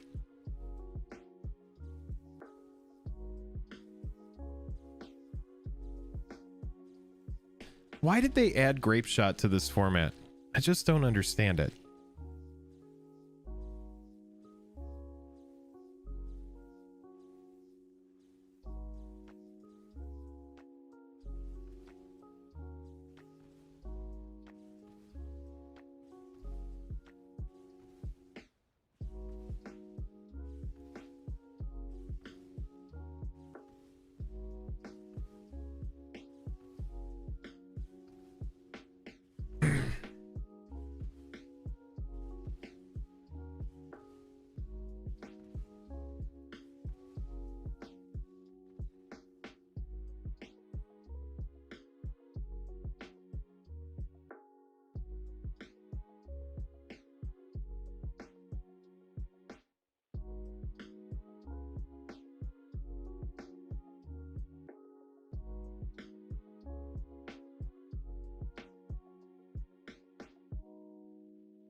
All right, so someone's got to fill me in. Was that opponent that I played, were they just bad? Like, what are they doing in platinum if they're playing a deck that once they assemble the combo, it just wins automatically? Like, I don't understand why they're stuck in platinum. Because that deck is just like, get to the combo. It can't really be responded to. So, I don't know. I'm like, why are you in plat? Are they just like on a new account? They like playing that, and then at the top level, everybody plays that, and so let's just see if we can win with 3 tutelage. Probably not.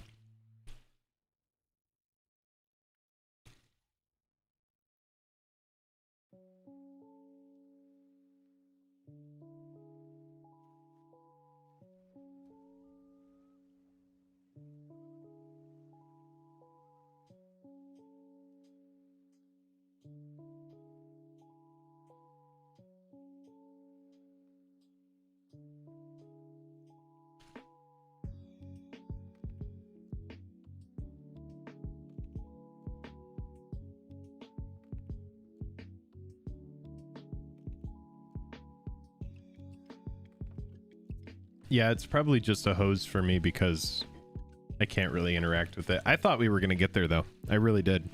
I thought we were in a good place.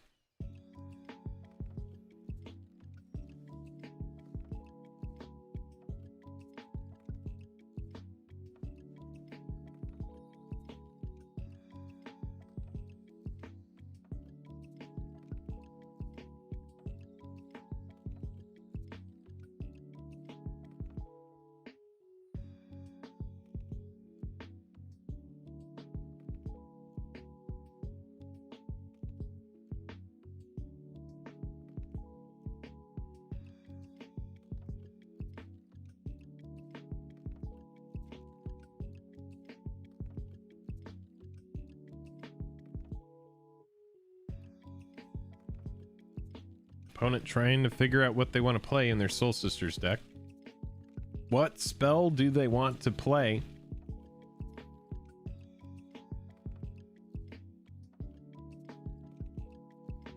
Another Soul Warden. Ooh, this is brutal. Oh, wow. Sideshow and Acid says, stopping by to say hello to my hairy sugar booger. Aw. I appreciate you hanging out, Sideshow and Acid. You make our 69th concurrent viewer.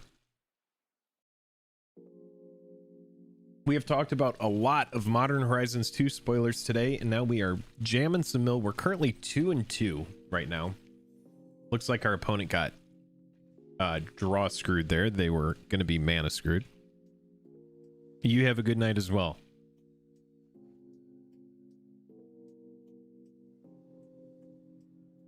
But we've got about 40 minutes left in the stream. Opponent goes first. We've got a really nice hand here. Let's go ahead and keep.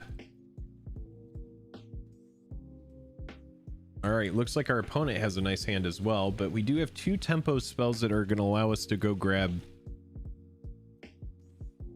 Learn.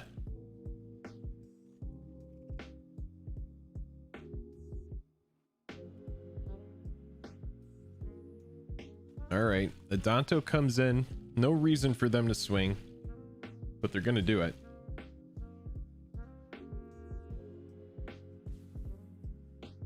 They're just making sure that I know how to play the game. All right, so in this situation here, we're actually just going to go online and just get foot to throat going.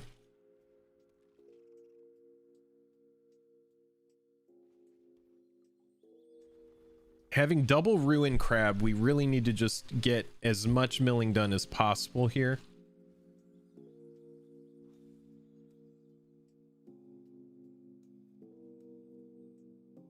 Remember, these vanguards are going to get out of control really quick. They're going to run past. All right. Wow, Legion's Landing comes online. Okay. Sure. 2 are definitely swinging. Wow. Jeez. Well, this is an L.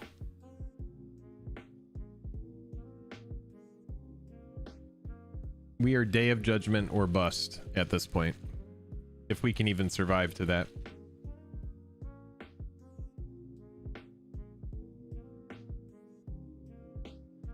Damn. What an explosive turn 3 for our opponent. They cast a 5 cost, just perfect curve. Just absolute blowout. And we do find the Day of Judgment. So holy shit. We need to 1,000,000% make sure that we find that land. So the move for me is like chart a course. Chart a course is going to be the only thing that gets us out of this. And they will keep the Vanguard behind. So we need to keep that in mind as well. But we need to find the land more than anything. So we're going to go plains. And we're going to block with both.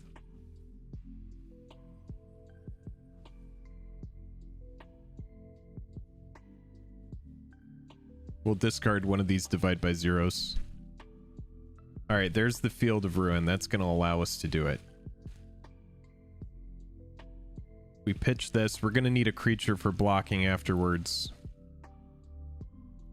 This is going to put us in a pretty bad situation, but maybe we can get there.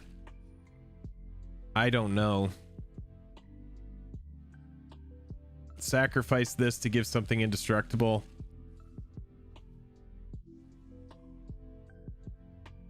Jeez.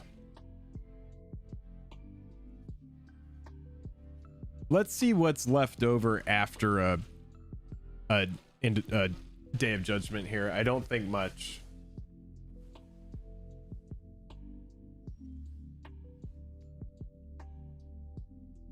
I mean, the only move is this. Let's see what it does. Again, nothing there.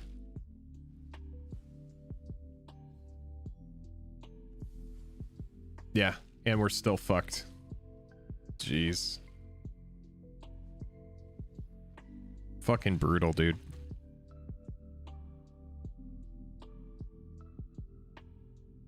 Yeah, I just feel like I'm just stuck in plat.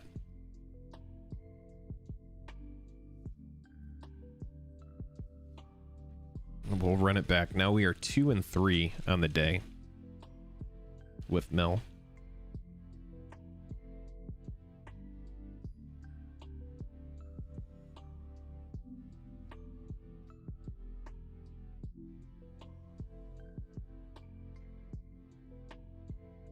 We go first. We have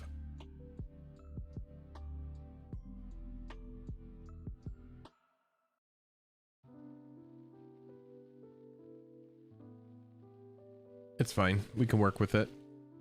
It's not great, but we can work with it.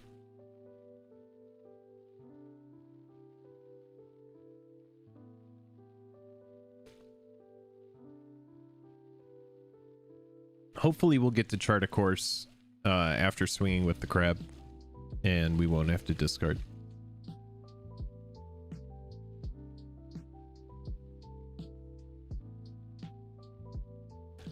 Like, why is this legal in this format? Can anybody explain that to me?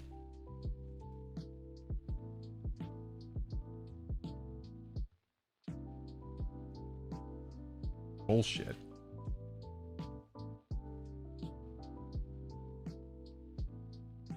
I hope he's crying about it. All right, here we go.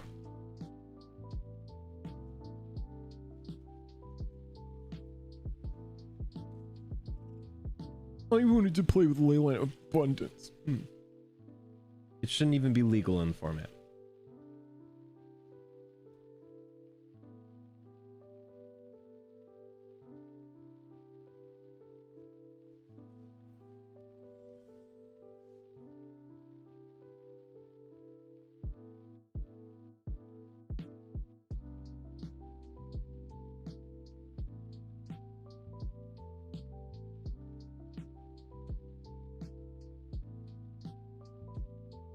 All right, well, here's that chart a course moment we were talking about, and we'll just get in and do this while we can.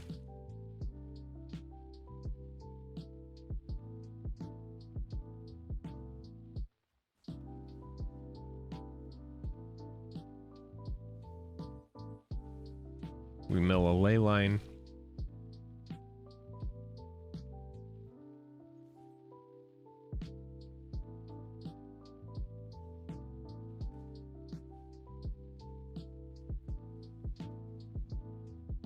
There's Ashiok. Ashiok looks good here. I want to get Glasspool Mimic online as a copy of the Cancrix, so Ashiok will probably go the turn after. I also want to get Tutelage online ASAP as well. We're in a nice position here. This looks fine.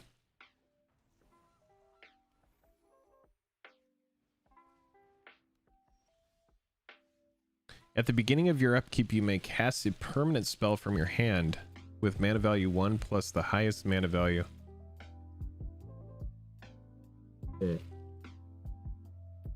Okay.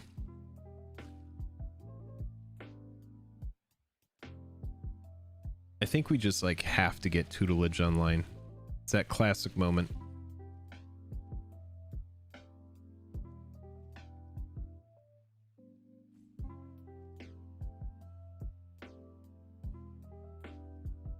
Classic moment of needing to get this done.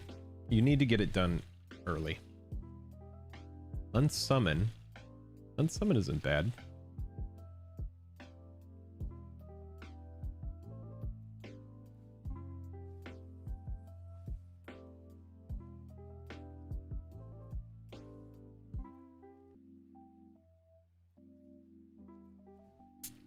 Alright, at the beginning of your upkeep, you may cast a permanent spell from your hand with mana value equal to 1 plus the highest mana value among other permanents you control without paying its mana cost. If you don't score, I won. Okay.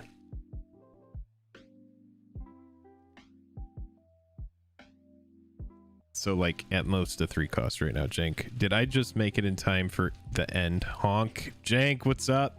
Good to see you. Yeah, we still got just about a half hour left in the stream here.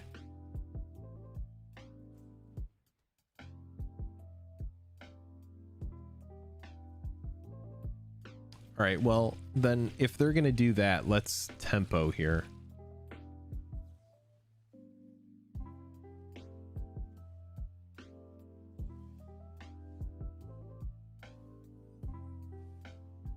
And at this point, what I really want to do is like get the Ashiok online, because then they're going to have to be like, oh, come on.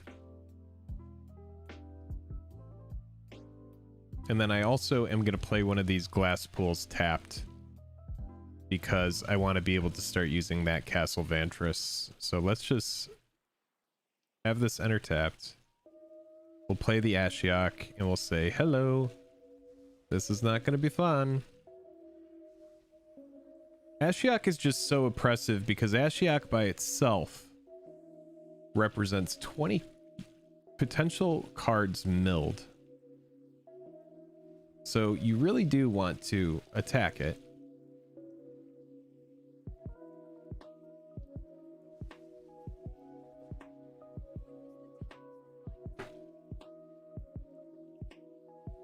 Of course. Absolutely, of course this is going to happen like this.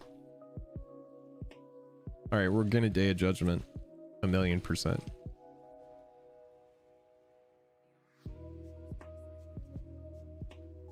So broken, dude. So fucking broken. Look at this format.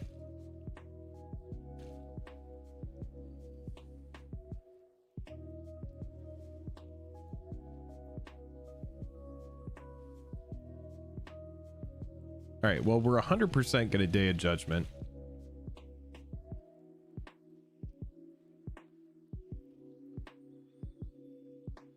I want to blow up what they have there.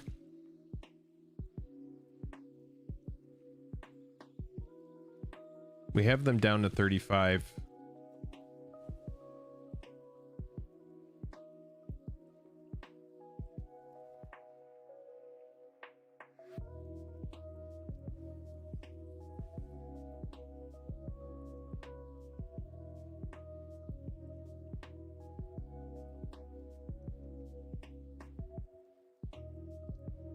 Hmm.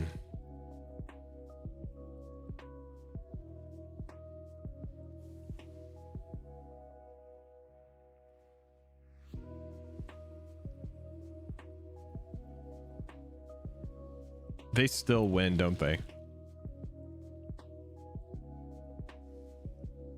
They're still gonna win. This is brutal, dude. Nissa really is silly. Like,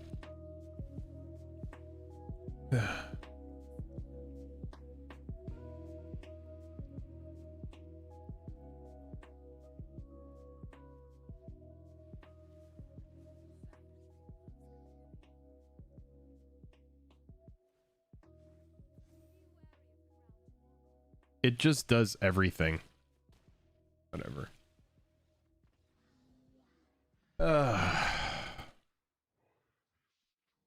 They had no mana. They essentially had no mana, and they were able to play a Nissa and then cast like 10 cost stuff. They did it all with 2 mana. They cast a Nissa with 2 mana. Just no problem. Jeez. What a degenerate format that really needs some TLC. I'm just saying. Like, they need to get in there, clean it up a little bit, because some of these cards are just really overpowered. There's no reason that Nissa should still be terrorizing Historic for like years and years and years. For years now, Nissa's been terrorizing Historic.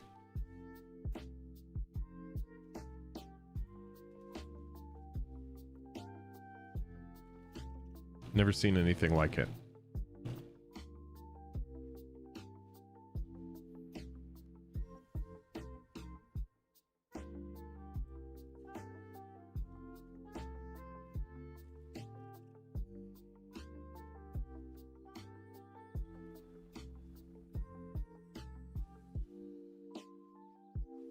It's just too much value.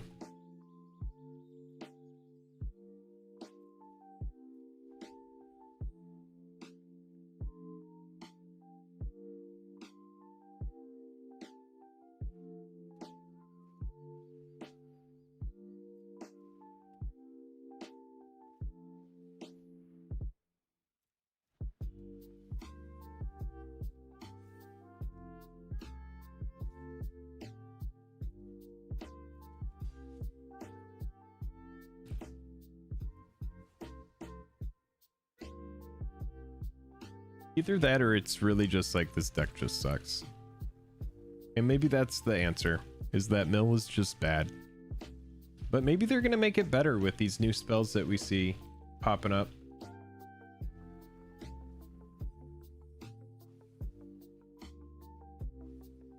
Let's slam the tutelage and hopefully get rid of some of these lands. We don't really need lands anymore.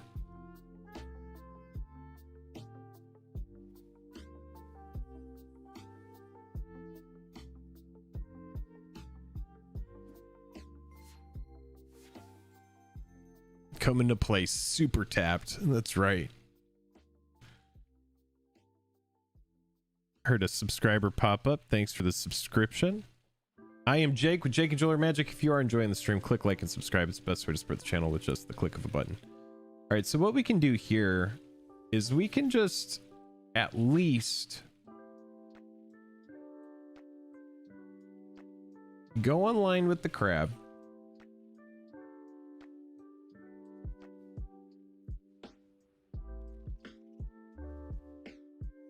They gain some life again. Play a land, get this situation going, continue to mill them out. At this point, they have to be feeling the heat a little bit. They're down to 20 cards. Let's see if they are running removal. The Mangara pops up. And there's a Doomscar. That's actually pretty sweet.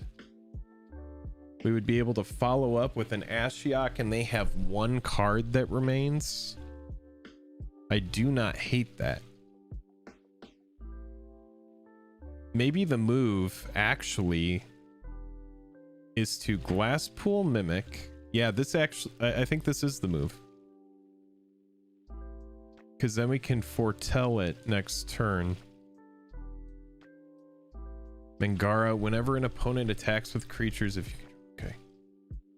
They have one card left. We got to get the wins where we can.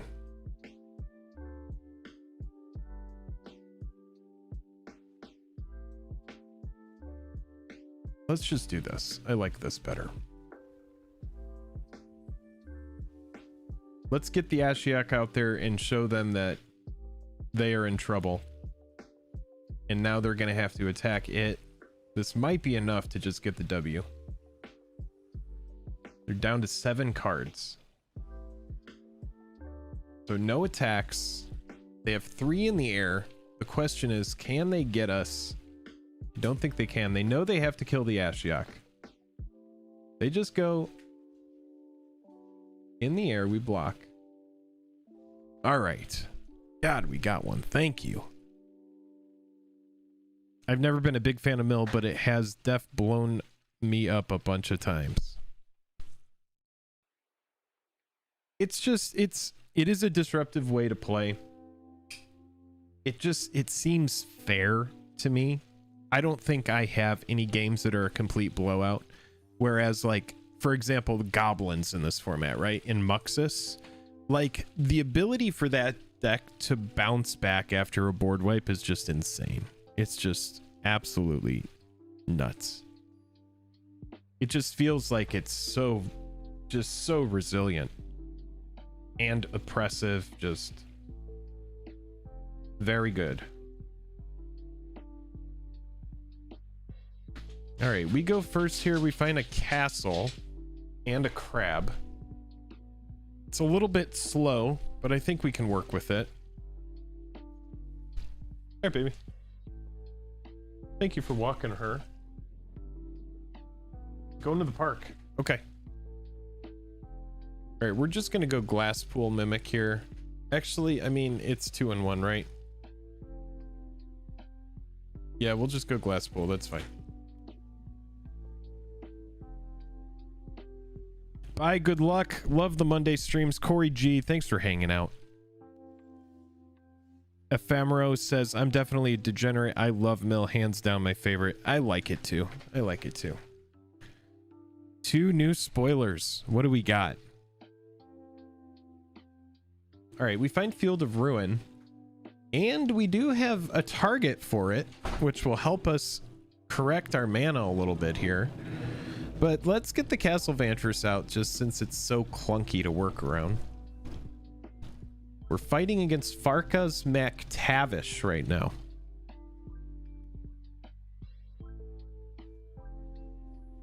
All right, there's Daxos. We don't really care. Then we do find a snow-covered plains. So since we are protected, now is the time to do it. Let's go ahead. We'll just get the plains out. Why not?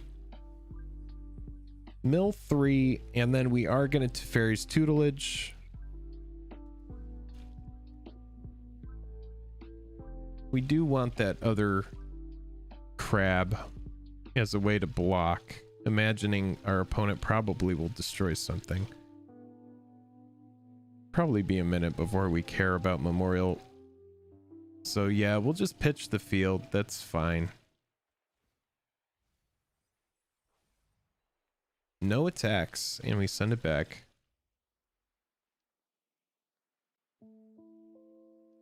That Void Mirror is sick. I'll have to take a look at Void Mirror. Opponent has 6 cards in hand. 2 mana artifact. Whenever a player casts a spell, if no colored mana was spent to cast it, counter that spell. Jeez. Jeez.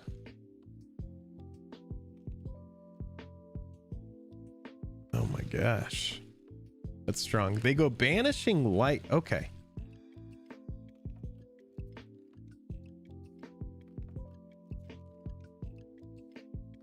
Play Banishing Light to get rid of Tutelage. which means, all right, let's just go some good old-fashioned crab milling then. We're gonna go Crabby Boy, and then we're gonna go Island, get some mill going. I want to eat through that opponent's removal.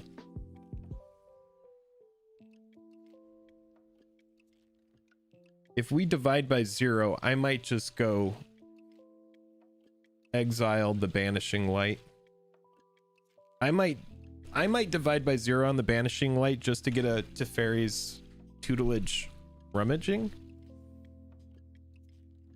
Can't attack or block. It loses all abilities and has remove a task counter from Heliod's punishment. All right, they play Pridemate. Okay.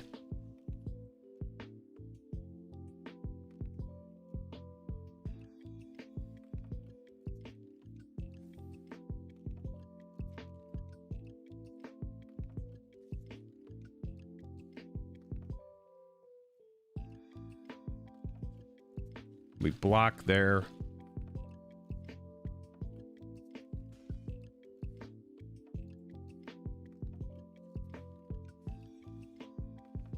We find a Brainstorm, which is pretty good. Okay, that's almost worth it to just like bounce the Banishing here.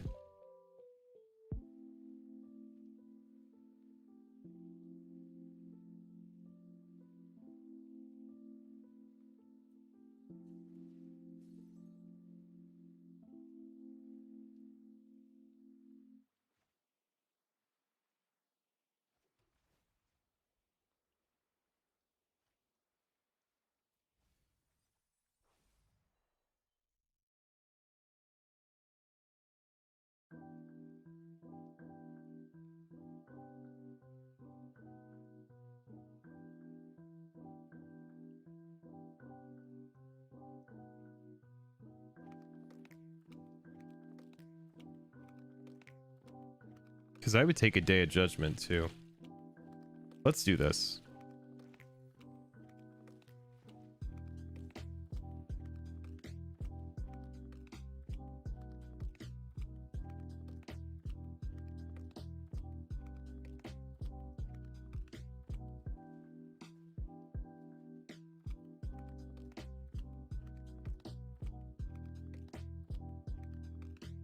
Pitch the chart.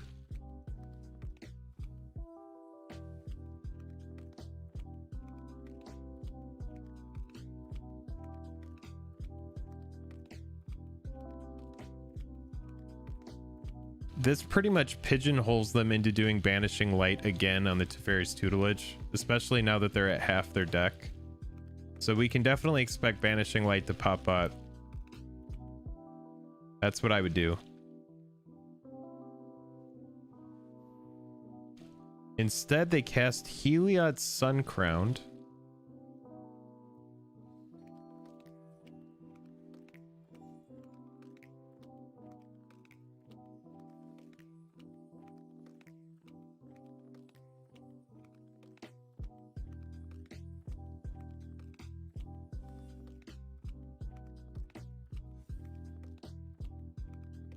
Let's see if we can find a summary dismissal.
Yeah, let's get the Ashiok out. I actually like the idea of getting the Ashiok out. Let's do this.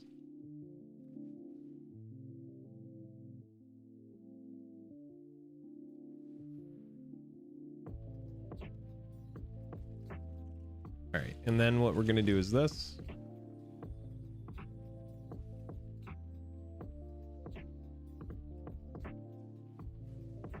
Gonna go grab blue.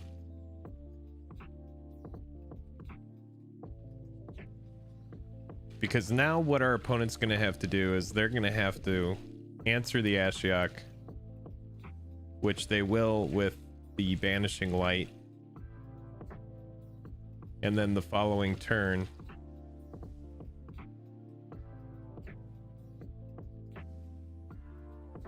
we'll get to play the introduction.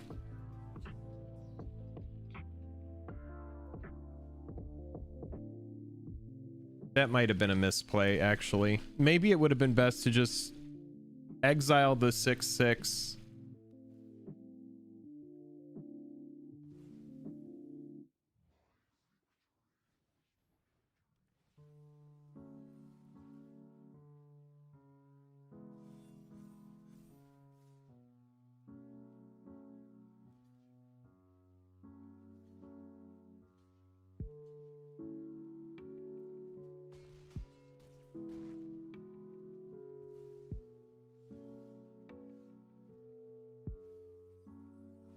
All right, I think we get there.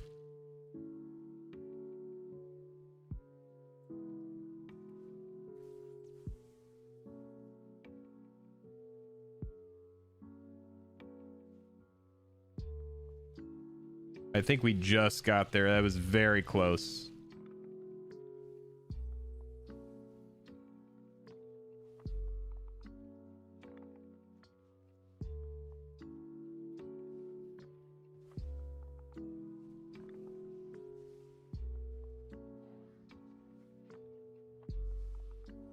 There we go.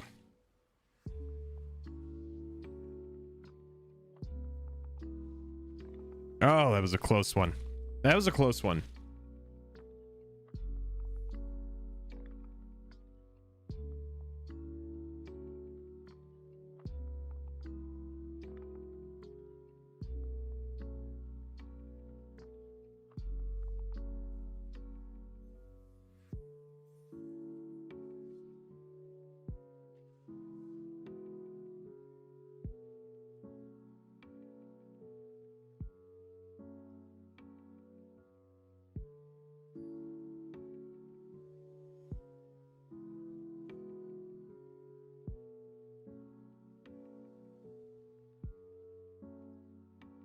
Fisherman 69.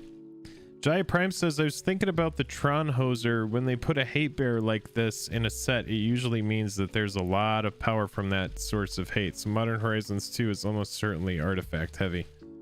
Oh, you think so? Glasspool Mimic 2. We do go first. All right, we're gonna keep it. We're gonna keep it. We're gonna try it. Thankfully, the Glasspool Mimic helps us mana correct here. We're able to get the turn 2 Iceberg Lettuce online. There we go. That's exactly what we need. Turn 2 Iceberg Lettuce and say go. And if we could draw blue mana here and just jam an early Ashiok, that would be nice as well.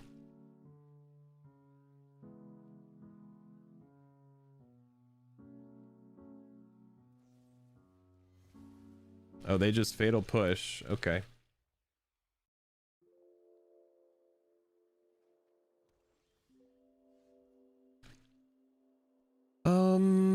All right. So in that instance, we'll just go ahead and send this back. We got to get double blue online ASAP.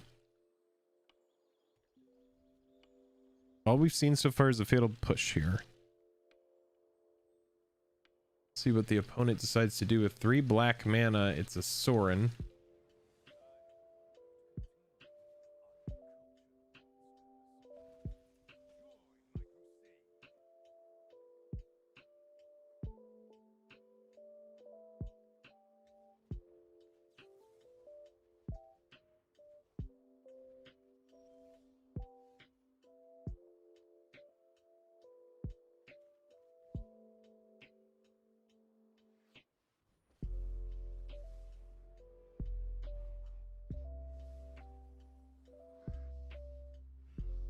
What's up, Ripley?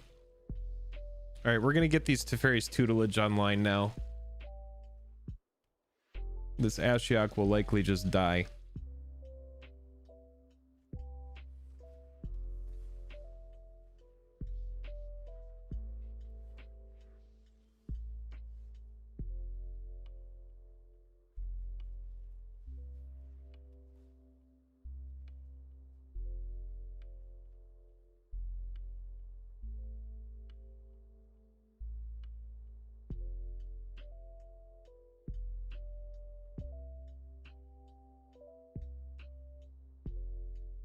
This is just not gonna help me right now.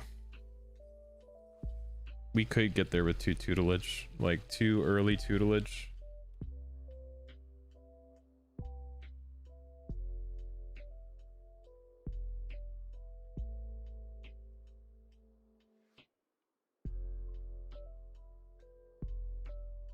With Rinse and Shine, I'm getting flashbacks to Eldraine Draft where I got beaten to death with a 4/4 pot. Oh god.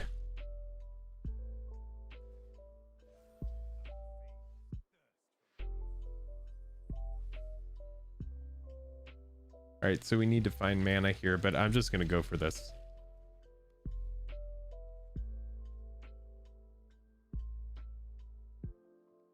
God, we're like so far from this.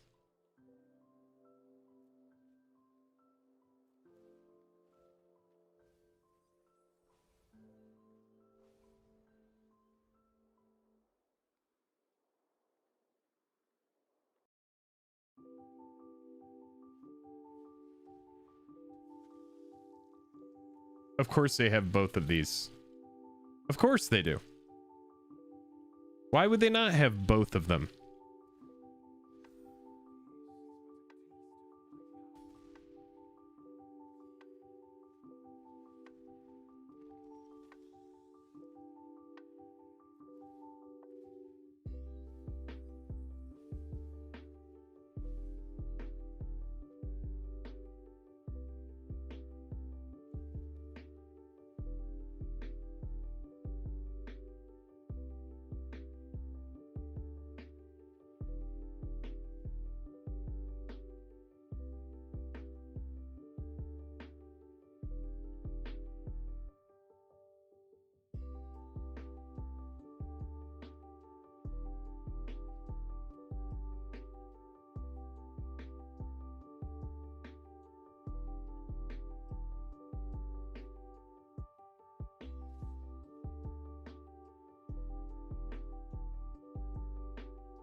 Boo.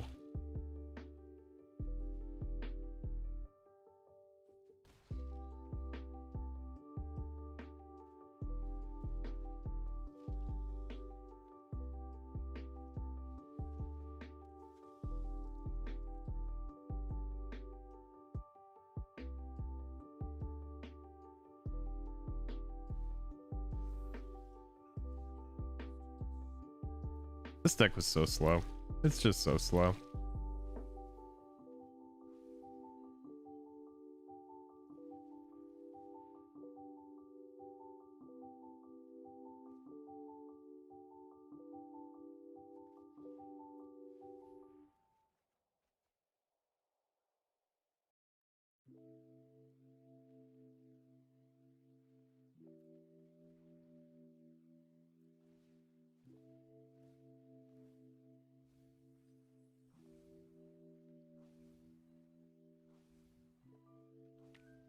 No, this deck is bad.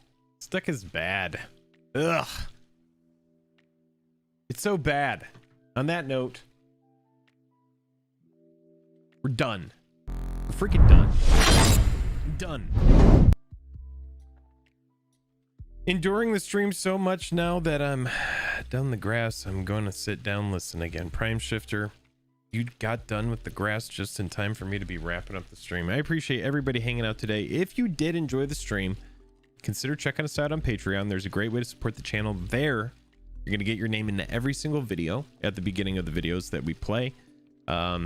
You're going to get a signed two-headed giant sent to you, signed by Joel and yours truly. Also, there are giveaways at the beginning of every month. As we're getting to the end of May, there are going to be 4 bundles given away in June.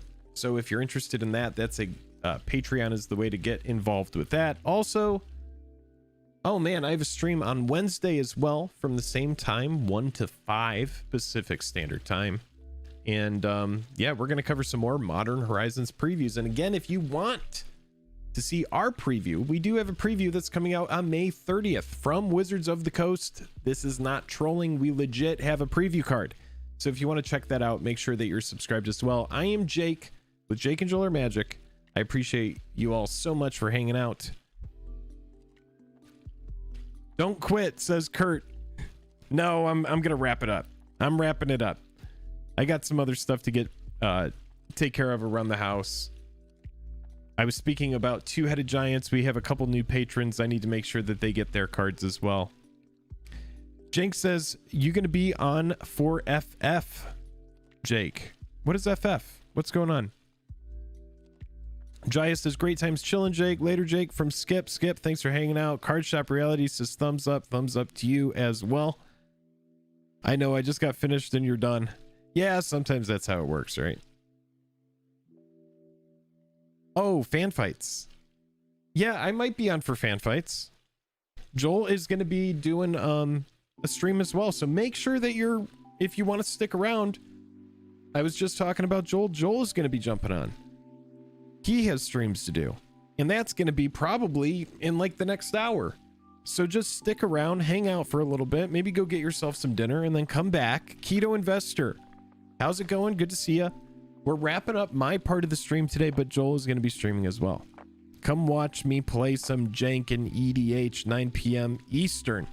That's right. So just under an hour from now, Joel is going to be starting up the stream on his side. So I appreciate everybody again.